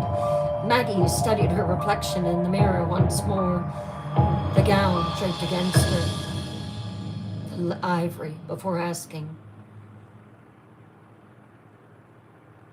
have you ever not wanted to be in Cherry Hill? No. Cherry Hill is in my blood. Cherry Hill is beautiful. So, no, not once. I mean, I want to go to Asheville and open up a second shop, but Cherry Hill is always going to be my home. My family's here, my shop's here, my boyfriend's here too. He's a deputy with the sheriff's department. His name is Drew. Oh, I hope you get to meet him. Pride touched her tone, and she tilted her chin slightly, as though daring the world to question her contentment. I plan on staying here till the day I die. This is home. Always will be. Maggie let that sit for a moment, the words winding around her like smoke. She thought of her own fractured ties, Charlotte where nothing felt safe anymore. And now Cherry Hill, where secrets seemed stitched into every brick and every tree. To live here forever with such certainty struck her as both enviable and yet claustrophobic. Her gaze drifted back to Chloe's wrist, the bracelets glittering under the shop's low lights, layers of beads, charms, and braided cords that chimed faintly whenever she moved. They looked older than fashion, handmade, each carrying a little history in its worn polish. Maggie lifted a brow. Your bracelets, she said, her voice curious. Where do you have those in here? Chloe's lips curved into a sly smile, as though she'd been waiting for the question. Ah, so you noticed. Come on, follow me. Maggie carried the 3 gowns in her arms. Chloe slipped ahead between the racks, her bracelets chiming faintly as she gestured Maggie along. The air seemed to thicken with incense as they moved deeper into the store, past the gowns and scarves, toward a display tucked in a corner near a tall velvet curtain. As they walked, Chloe added conversationally, most folks around here, they think of Cherry Hill as quiet and predictable. They don't always see the beauty in the details. I find the black past to be mysterious but beautiful, something to be respected. They don't always see the beauty, the things you wear, the little touches you carry with you. She glanced back at Maggie, her dark eyes glinting. Were her eyes darker than they had been before? They seemed a deeper brown now. But I think you do, Maggie. You strike me as someone who notices things. Maggie met her gaze for a beat, uncertain if it was a compliment or something sharper. But she continued to follow, the sound of her own footsteps muffled against the worn rugs. Chloe led Maggie to a corner of the shop where the light shifted warmer, golden through a beaded lamp that threw tiny jeweled patterns across the walls. A long wooden table stood beneath the glow, its surface draped with embroidered cloth in shades of indigo and burgundy. Upon it, trays and shallow bowls overflowed with bracelets, strands of beads, braided cords, charms shaped like moons, the sun, feathers, and tiny suns. Some were polished smooth, others rougher, made from carved wood or raw stones that gleamed like drops of frozen weather.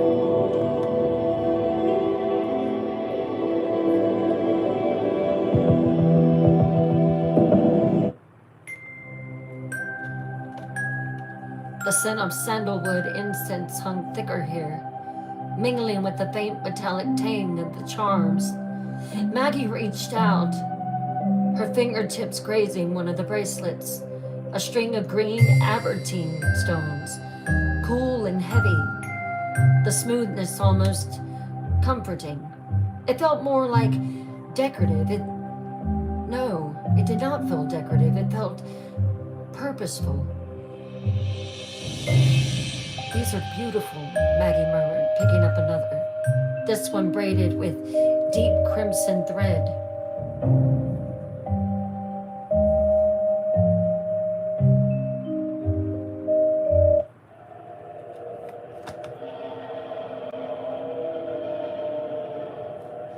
And a single silver charm that looked hand-stamped. Chloe leaned her hip against the table, bracelets chiming faintly as she folded her arms. Each one of these stones hold their own story, Maggie, she said. Some I make myself. Some I bring in from artists that I've met across the country, from Asheville and different places. I like things that feel alive, things that carry a bit of meaning with them. Do you know what I mean? Maggie ran her thumb along the edge of a carved wooden bead. The grain warm and ridged. She swallowed softly. They feel almost talismanic or something. Maggie ran her thumb along the edge of a carved wooden bead. Chloe's smile deepened. Exactly. Exactly. That is exactly what I want them to feel like.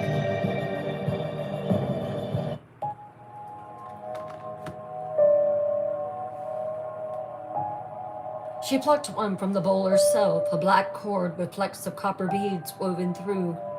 She slipped it onto her wrist with practiced ease. Something to hold on to, Maggie. Something that makes you feel stronger when you wear it. People underestimate how much little things matter. Maggie looked at her, struck by how casual yet deliberate the words sounded. She glanced back down at the trays, noticing how some bracelets seemed to glow faintly in the lamplight, as though catching secrets only they could hold. You really believe that? Chloe tilted her head, her bun loosening slightly as a curl fell across her cheek. I wouldn't sell them if I didn't. I've lived here all my life, Maggie.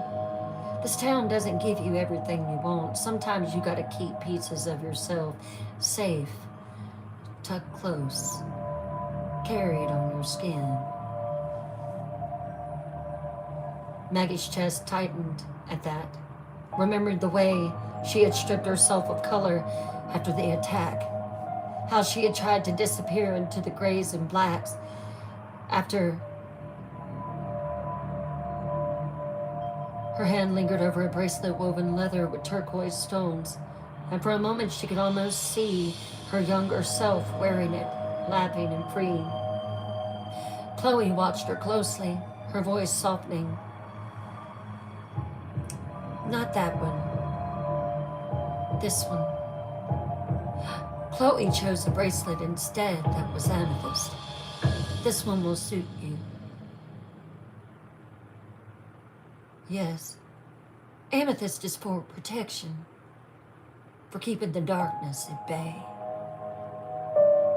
Maggie exhaled slowly, the words pressing into her like a secret promise. She took the bracelet from Chloe and slipped it on. And this one, it was another one, bound by leather strips. Citrine, honey citrine, the yellow and the white. This is for peace. That'll be a good combination there. And then, here we go. She picked out 2 of the bracelets exactly like she wore and handed them to Maggie. But this time, Chloe put her hand over Maggie's. A gift. I'd bestow these bracelets upon you as a gift, Maggie. No, you don't have to do that. I want to.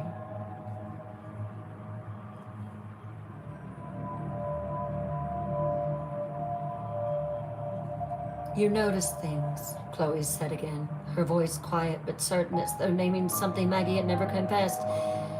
Not everyone does. That's why I like you already. I'm gonna have to introduce you to some of my friends. They would absolutely love you. Tell me, how long do you plan on being in Cherry Hill?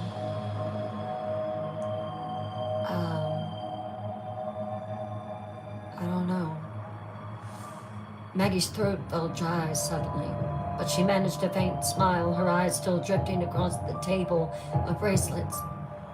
Every piece seemed to hum with more than just artistry, as though each one carried a whisper, perhaps from the Black Pass itself. Maggie lingered a moment longer at the bracelet display, her eyes drawn back again and again. She looked down at her wrist, the citrine, the amethyst, and the jingling bracelets. And somehow, the music in the shop seemed louder to her now. The beat of the drum, the bagpipe. The colors seemed to glow on her wrist like a slice of sky pulled down to the earth. She picked up one of the stones in her hand. The stone felt warm. Thank you for the bracelets. Absolutely. Chloe's eyes lit with quiet approval.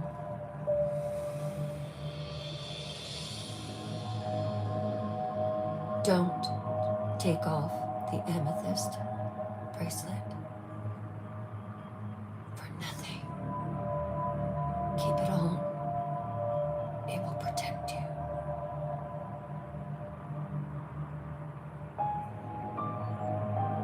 Maggie nodded, her throat tightening. I will.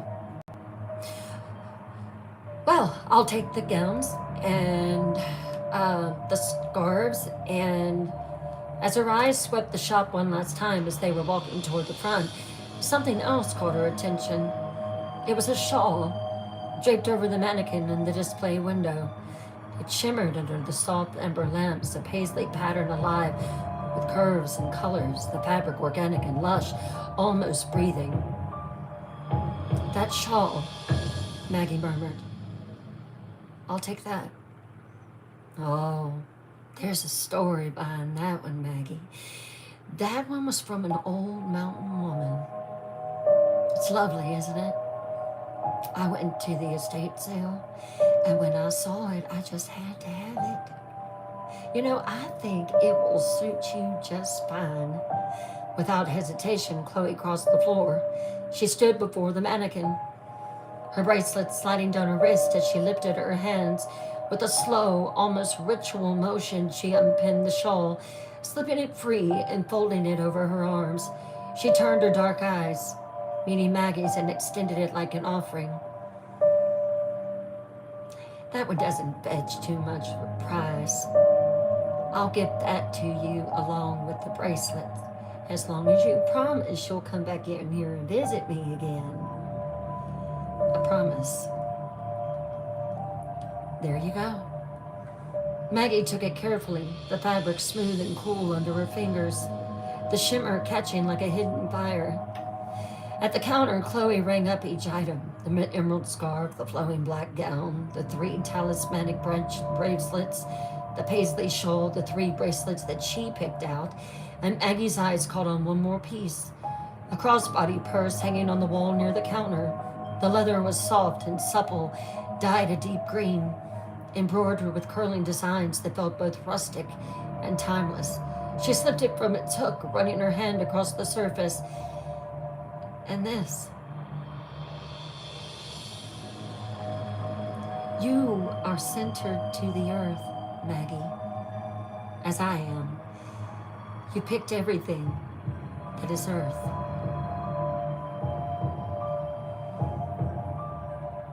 And so Maggie made her purchases. She handed over her debit card. She signed the receipt, the pen scratching faintly against the counter, and took the bags when Chloe offered them, the weight comforting against her arms. Drop by any time, Chloe said, her voice soft but her gaze sharp and knowing.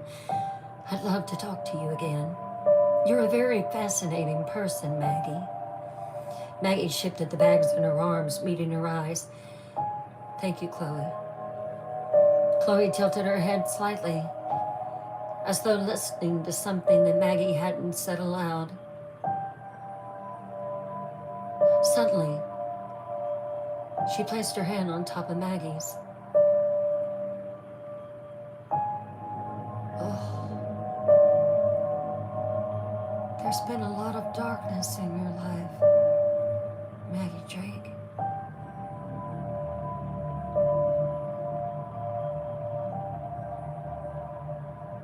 She said quietly, not as a question, but as fact. Her fingers brushed the amethyst bracelet, resting on Maggie's arm. A lot of darkness.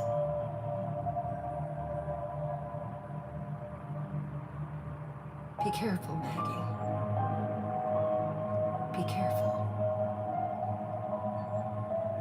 The words pierced Maggie, sharp as glass and warm as fire all at once. Maggie's lips parted, but no answer came. She only nodded, her voice low.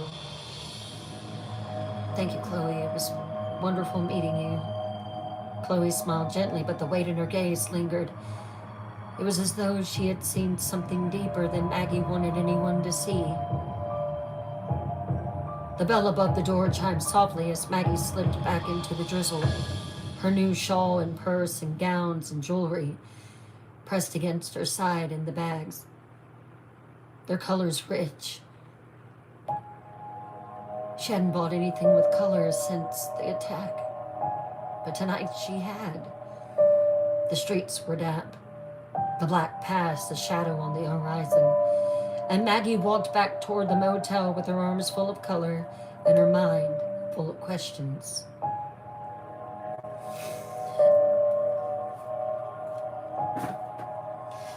Maggie hurried back to the motel. She bypassed Miss McCullum, who was signing another person in for the night. As she was walking up the steps, the phone buzzed in her purse. She took her cell phone out. Sinclair Law lighted up on the screen. The law office. Maggie hesitated, her thumb hovering. She didn't want to answer. Not really, but letting it ring felt worse, and with a reluctant breath, she pressed accept. Hello? Hi, Maggie. It wasn't the older gentleman that she spoke with yesterday. It was Graham's voice that came across the line. Smooth, polite, touched with that careful confidence she remembered from their encounter the day before. This is Graham Sinclair. My Uncle Angus asked me if I would go over some paperwork with you. He's going to be out of town for the next couple of days. His Scottish brogue was soft and lilting. Oh, Maggie shifted upright. She unlocked the door and went inside her room. She placed her bags on the bed, her fingers tightening on the phone. I see. I was wondering, Graham continued, would you be able to swing by the office maybe later this evening and wrap everything up? Her pulse quickened. I can't tonight. I already have a prior obligation. I'm sorry. There was a pause, and she could almost hear him nodding on the other end. All right, how about tomorrow morning, 9 a.m., at the office? She exhaled slowly, relieved to push it off. That works. I'll see you then. Good. His tone softened slightly, edging towards something conversational. How are you getting along here so far? Settling in? Maggie kept her answer short. I'm managing. Well, he went on. Have you thought about going ahead and making Cherry Hill House your place to stay while you're in town? Wouldn't have to pay to stay at Martha McCollum's motel. The question tightened her chest. She pressed her lips together before answering. No, not yet. There was silence, then his voice returned, still smooth, but tinged with curiosity. Fair enough. We'll talk in the morning then. Yes, Maggie said quickly. 9 a.m. Before he could say anything more, she added, Good night, Mr. Sinclair, and disconnected the call. The room was quiet again, save for the rain, dripping steadily outside. Maggie set the phone on the nightstand, her hands trembling faintly. She didn't want to think about Cherry Hill House, not now. She had other things pressing closer. Her eyes flicked to the clock. An hour until she had to walk to the coffee shop. An hour until she met the woman who had dared to approach her outside the library. She leaned back against the pillows, pulling the shawl Chloe had sold her across her lap. Just a short rest, she told herself, enough to quiet her nerves before the meeting. Closing her eyes, Maggie let the steady hiss of rain lull her, though her mind spun with what lay ahead. The drizzle had slowed to a mist by the time Maggie left the motel. Her umbrella folding damply at her side. The neon glow of the diner sign pulsed in the gray evening, its cheerful hum almost too bright against the somber tone of Cherry Hill. She pushed through the glass door, the bell above chiming high and sharp. The smell of frying bacon and strong coffee wrapped around her immediately, mingling with the sugary sweetness of pies cooling in the glass case by the register. A couple of locals at the counter turned on their stools to glance at her. She was a strikingly beautiful woman. Before resuming their quiet conversation, the chatter inside was soft and punctuated by the hiss of the griddle and the clatter of plates.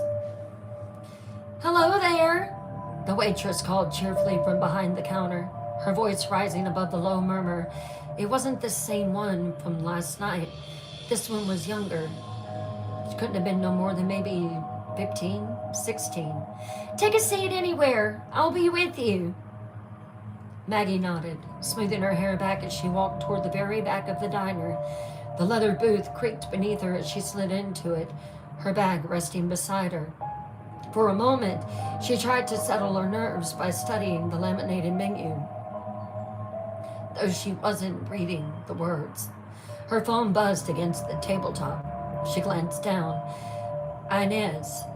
And the text said, How's it going in Cherry Hill? Dying to know all the details. Been busy as a bee. Maybe we could catch up later tonight.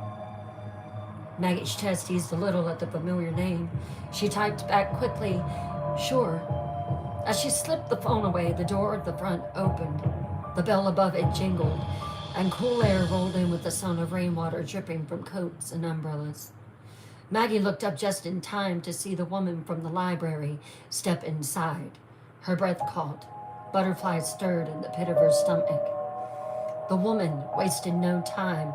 Her stride was brisk, her eyes sharp, cutting straight through the chatter and warmth of the diner. She didn't even pause to look around, her gaze fixed on the back, and her feet carried her straight toward Maggie's booth.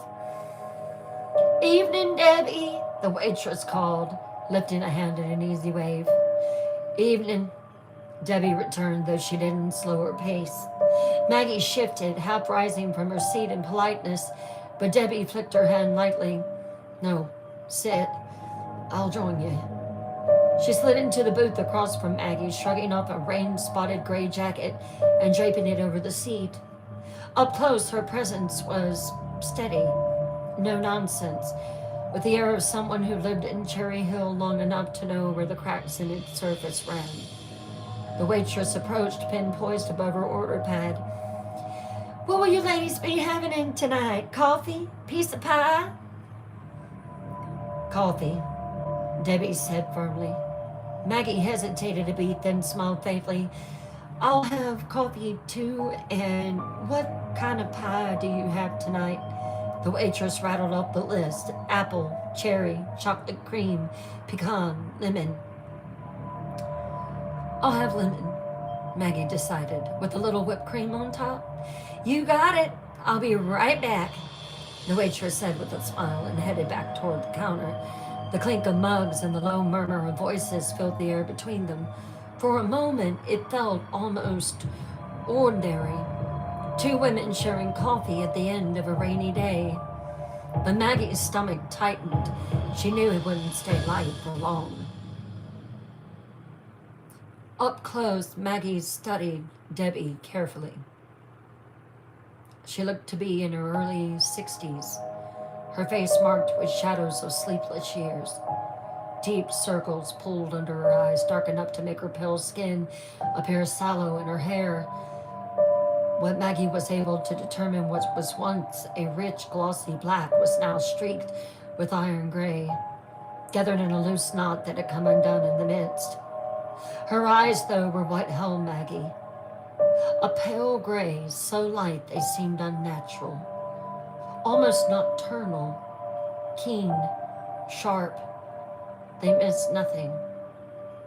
Her cardigan was buttoned tight, a sturdy wool skirt brushing her calves, black shoes dull from years of wear. There was nothing showy about her, yet her presence was hard to ignore, like a crow perched at the edge of a field. Before Maggie could speak, something brushed against her ankle. She looked down, and much to her surprise, her eyes widened when she saw a cat. But not just any cat. He was enormous, a broad, muscular ginger tabby with a coat like burnished copper. His fur shimmered with stripes that shifted from pumpkin orange to deeper russet, and his tail swished behind him like a banner. His eyes caught the diner's light, fiery orange, flecked with brown, as though embers were smoldering in their depths. He prowled between the tables as though the place belonged to him, and amazingly, people were reaching down and petting the cat. They didn't matter that he was crawling beneath the tables and reaching up. They seemed to love him. He was weaving past chair legs, brushing against booths, brushing against shoes, the faint smell of grease and coffee clinging to his thick fur. Maggie's face softened instantly as he came toward her. "Oh my goodness," she whispered. "What's your name, big boy?" And just then the young waitress arrived. Blonde hair pulled into a bouncing ponytail, freckles scattered across her nose. She wore a cherry red apron that nearly swallowed her small frame. "Dune," she said with a grin, setting glasses of water on the table along with the cups of coffee. "He's a runaway, Can you believe that someone threw that beautiful cat out a while back? But he's ours now. He's been here ever since. As if on cue, Dune hopped onto the seat beside Maggie with the ease of a king taking his throne. He sprawled across her lap, his weight comforting and heavy, and then stretched out one massive paw and curled it firmly around her finger. He wanted her to rub him. Maggie laughed softly. It was the first real laugh that she had heard from her own mouth in months. She softly began stroking his warm fur, her heart unexpectedly light. The waitress tilted her head, lowering her voice as though sharing a secret. Dune's deaf. He can't hear a thing, but he always knows where he's wanted. We're looking for a good home for him, poor boy. He sleeps in here, though. He keeps the mice away. That made Maggie's chest ache, tender and protective all at once. She rubbed behind his ears, marveling at his size, his sheer presence. He's perfect, she said quietly. Absolutely perfect, aren't you, Dude? You need to find you a good home. Across the booth, the older woman cleared her throat. Maggie, this is Kat. Kat. Maggie. The waitress gave a sheepish smile. It's Margaret, actually, she said, brushing at a crumb on her apron. My daddy's the sheriff.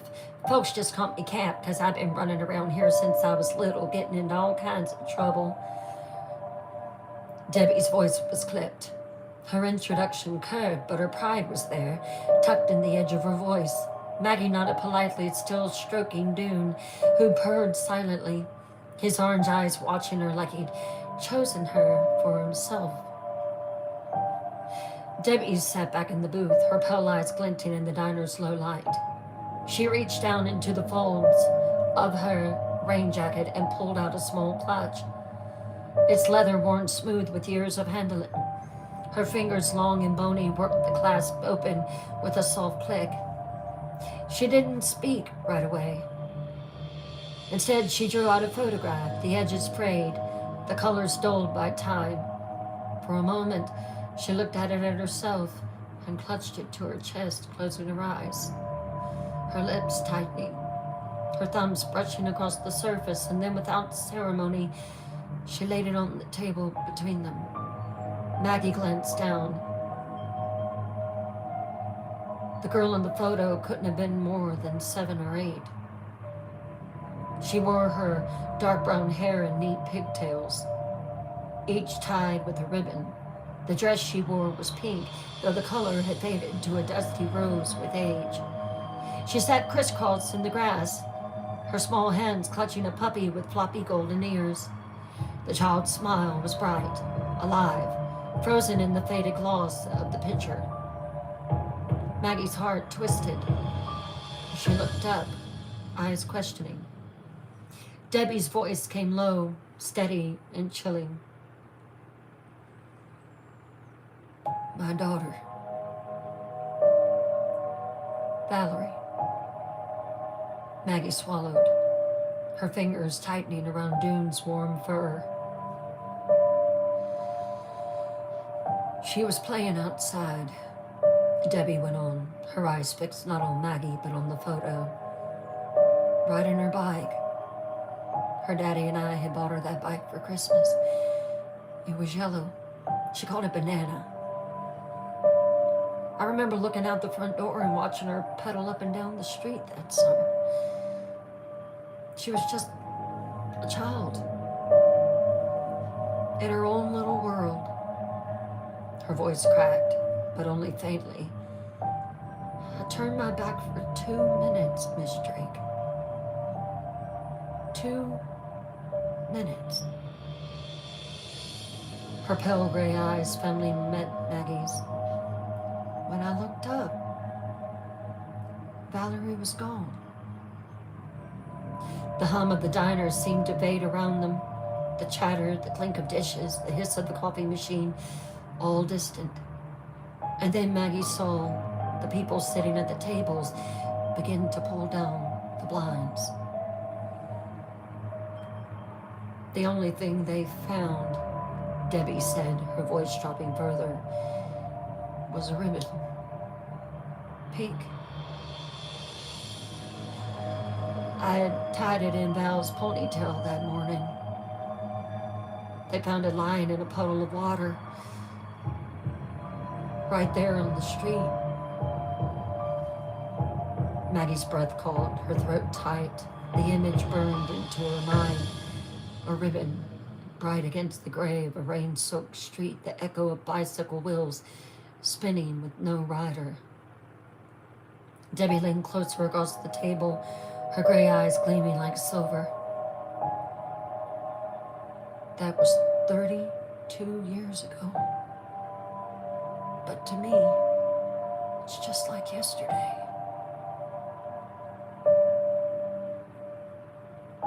My baby girl was never seen again. Just gone.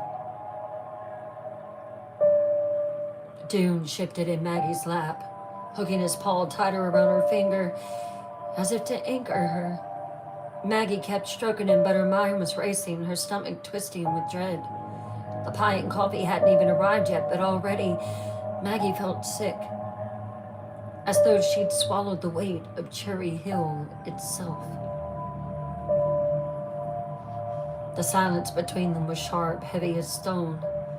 Debbie's pale fingers still rested on the edge of the photograph, though her eyes had drifted somewhere far beyond it. The clatter of plates jolted Maggie slightly. The waitress, Margaret, or Cat, appeared with a practiced smile, setting steaming mugs of coffee in front of them. A thin curl of steam rose, carrying the rich, bitter scent into the air. She placed the lemon pie before Maggie, the yellow filling gleaming beneath its crown of whipped cream, and slid a plain saucer toward Debbie, who hadn't ordered anything more, just coffee. "There you go," Kat said brightly, as though she hadn't walked into the middle of something too sharp to touch. "You ladies need anything else?" "No," Debbie murmured without looking up. "No, we're fine," Maggie added softly. "All right, well, just give me a holler if you do." The girl gave a little nod and then turned back around. "Just remember, we close at 8. 8 sharp. We don't stay up past that. Y'all have fun." And she disappeared back toward the counter, the bell above the kitchen door jingling faintly as she went. The smell of sugar and coffee lingered, but the air was too heavy to match the sweetness. Maggie stared down at the pie, her fork resting untouched at the edge of the plate. Finally, she lifted her eyes to Debbie, her voice quiet, almost fragile. "You must have been devastated." Debbie blinked slowly, those pale eyes sliding back to her. The muscle in her jaw flexed.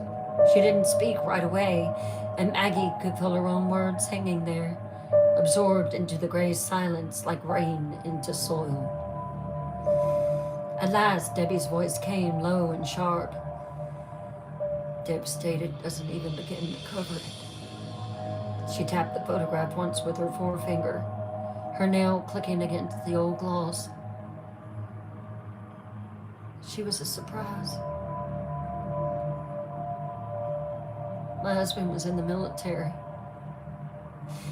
I stayed here to take care of his mother. Just me and the kids.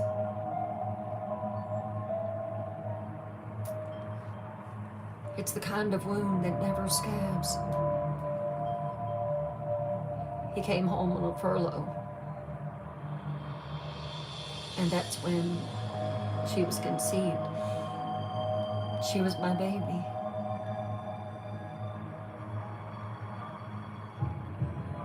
It's the kind that keeps bleeding year after year. Even after all these years. It's the not knowing where she is, not having a body to bury." Dune shifted in Maggie's lap, his great orange body warm. His paws still hooked around her fingers. She stroked him absently, and he looked directly into her eyes.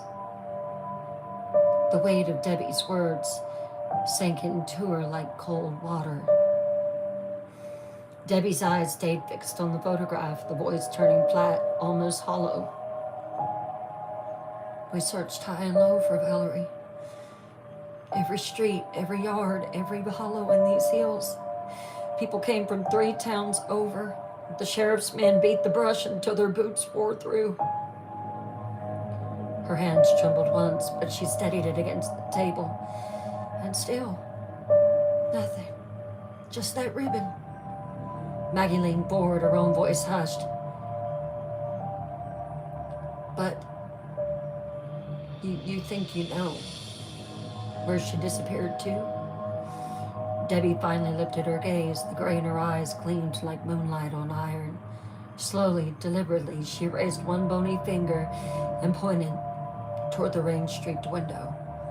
Beyond the glass, the diner lights bled into the midst, but past the square, the ridge line loomed dark against the cloud-choked sky.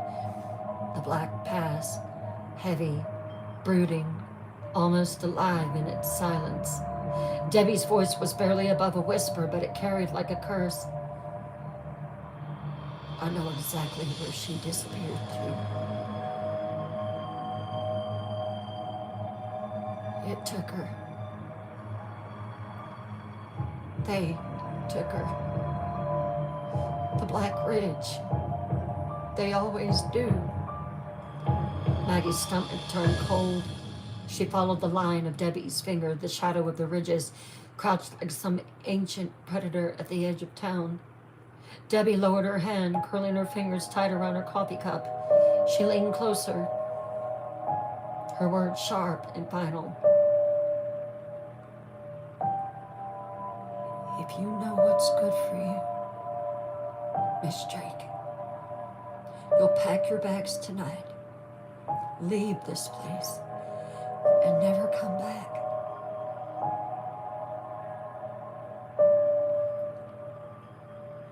When Ernest came back from serving, he was a broken man. He tried to search for her. He asked questions.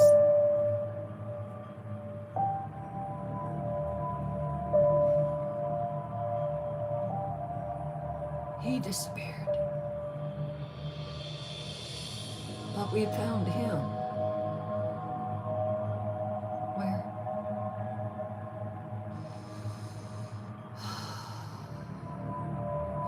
In the river. Lying face down. 4 feet of water. A man that was 6'2". Neck broken. Snapped like a twig.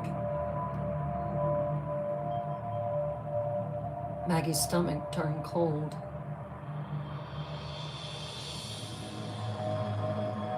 Leave. Don't ask any questions. Just leave. Her voice dropped into a hiss, her pale eyes boring into Maggie's. If you're smart. The words lingered between them, heavy as stone. Dune stretched in Maggie's lap, his orange eyes opening to slits, his tail flickering once as though even he had heard something in Debbie's warning.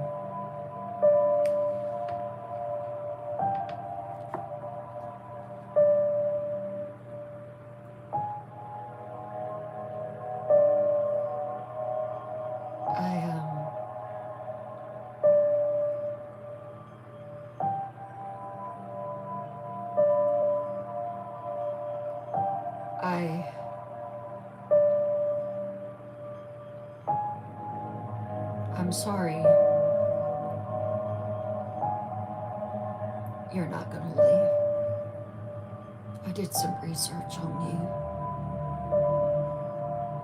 You're a writer, an author.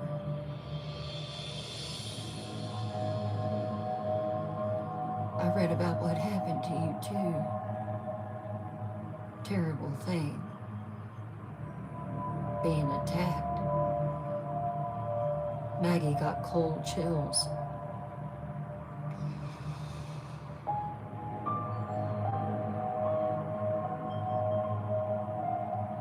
If you do start asking questions, be careful.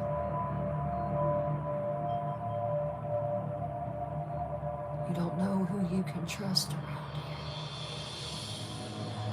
Be careful.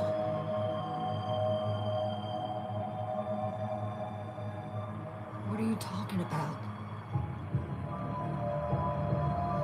The Black Pass. There are people that protect it. They will protect it at all cost.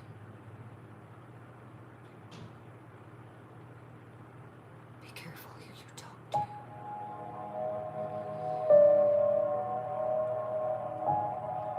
And then Debbie looked down at her watch. Oh, we don't have much time. It's only about 15 minutes. You better go on and get out of here.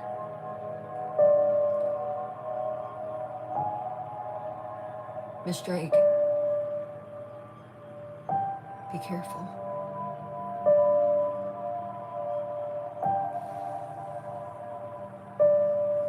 And then Debbie looked down and saw the bracelets on Maggie's arm. The one that drew her attention was the amethyst. Yeah. Good thing you're wearing that one. You're gonna need it.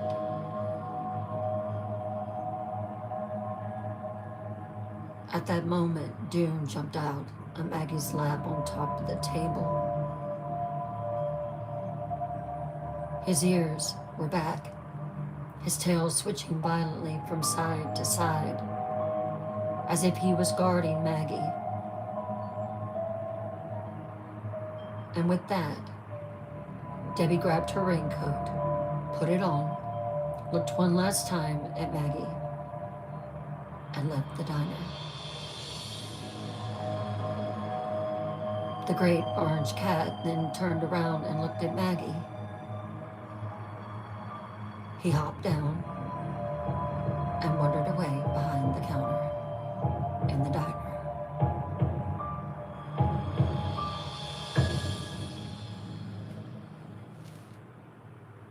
And that will complete the reading of Cherry Hill for tonight.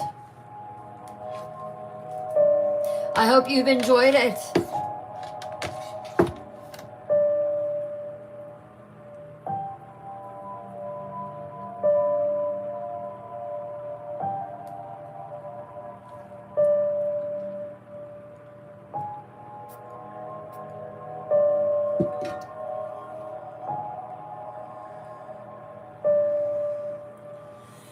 What have you been up to?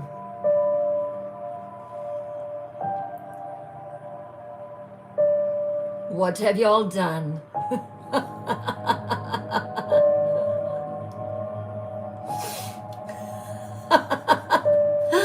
I saw comments. Bunch of goofs saying there was going to be a quiz at the end. These eyes see everything. Everything.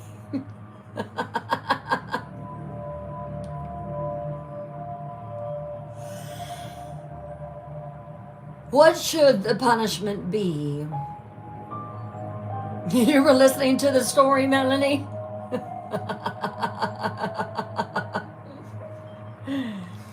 We all see Mary Catherine move.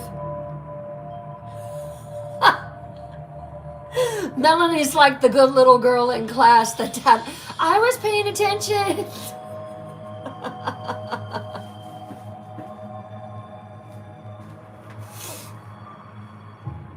Oh, snacks and pool guys. Got it.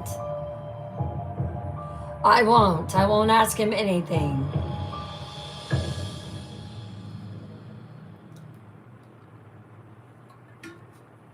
All right, well, hopefully it's getting more intriguing for everyone. Thank you, Amabama. Lulu, did anyone see my question?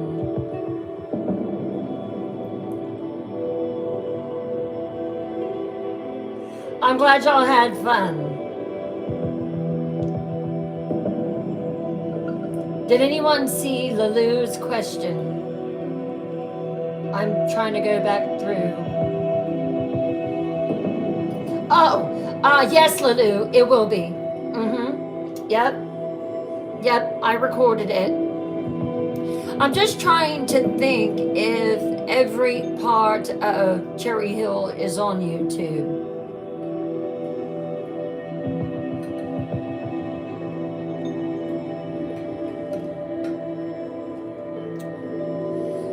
You're welcome. You're welcome, Lulu. So more characters have came along. And oh, there's creepy Mary Catherine in the background.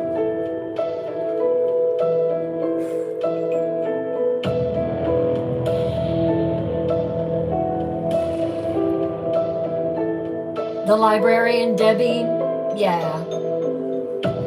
Not only losing her daughter, but also losing her husband.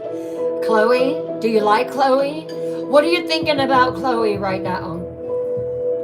And the cat, Dune, familiar? What do you think?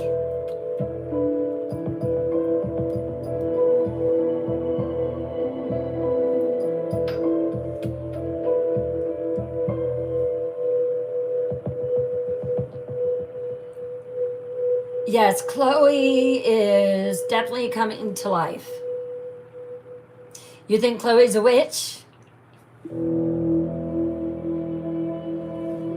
I think maybe he is the lawyer guy. Oh yeah, Graham. Yeah. I'm just telling you guys. I'm just telling you, keep your eyes open. You don't know squat. If you think you do, you know, like the warning that Debbie gave, watch out for everyone. Chloe is a medium and read her energy. She definitely read her. Graham is a shifter, you think? You know, I had the best time creating Moon and Mirth. I wanted her shop to be just absolutely something that was magical. So I hope that the store was really cool. I know, right? You think Graham is a vampire? Well, Chloe gave her a warning. She said, do not take off the amethyst bracelet for nothing.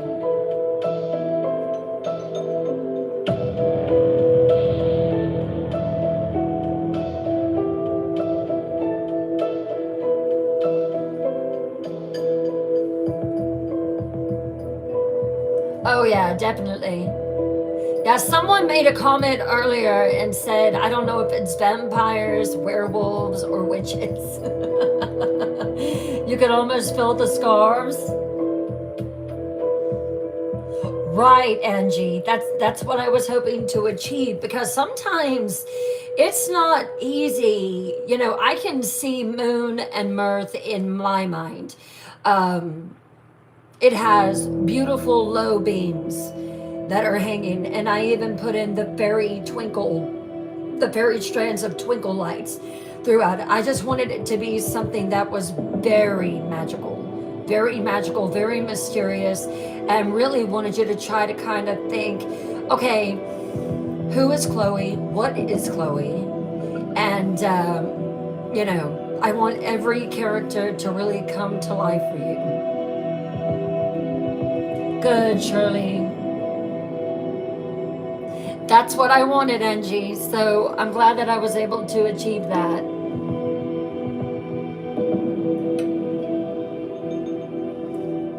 Well, we ended Sunday night on a good note. Exactly. Exactly. Did you notice the comment about her eyes changing color? Did anyone notice that?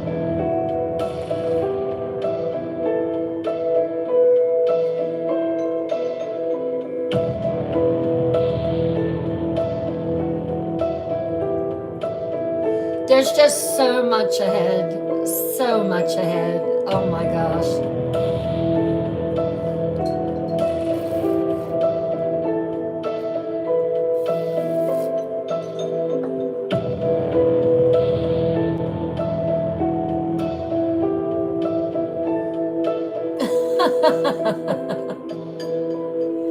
So, what do you think the Black Pass is? I will, Nana Sherry.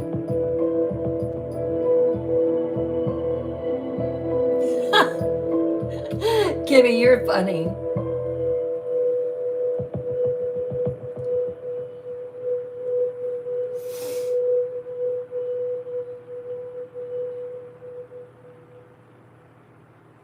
Well, it's going to get even deeper next Sunday night.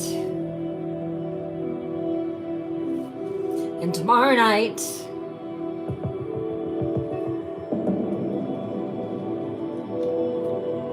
$420K. Thank you all so much.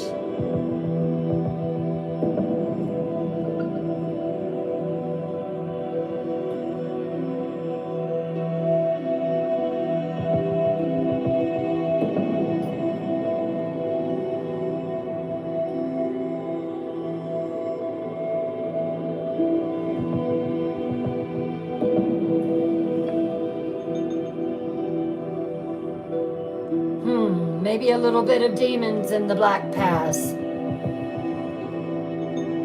Good night, XJ.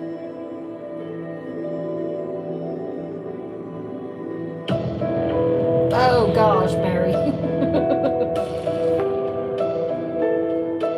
Tomorrow night, Dark Fairy Tale Night. I think everyone enjoyed Alice in Wonderland.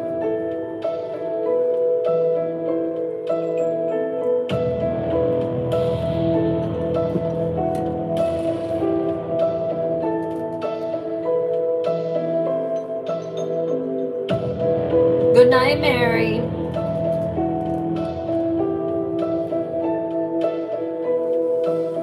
Dark Fairy Tale. We'll just have to wait and see. Tomorrow night, 8 o'clock p.m. Eastern. I love you all. I'm going to go have some ice cream, and then I'm going to go to bed. I love you all. I hope you enjoyed it. I hope you enjoyed Cherry Hill. And I will see you all tomorrow night.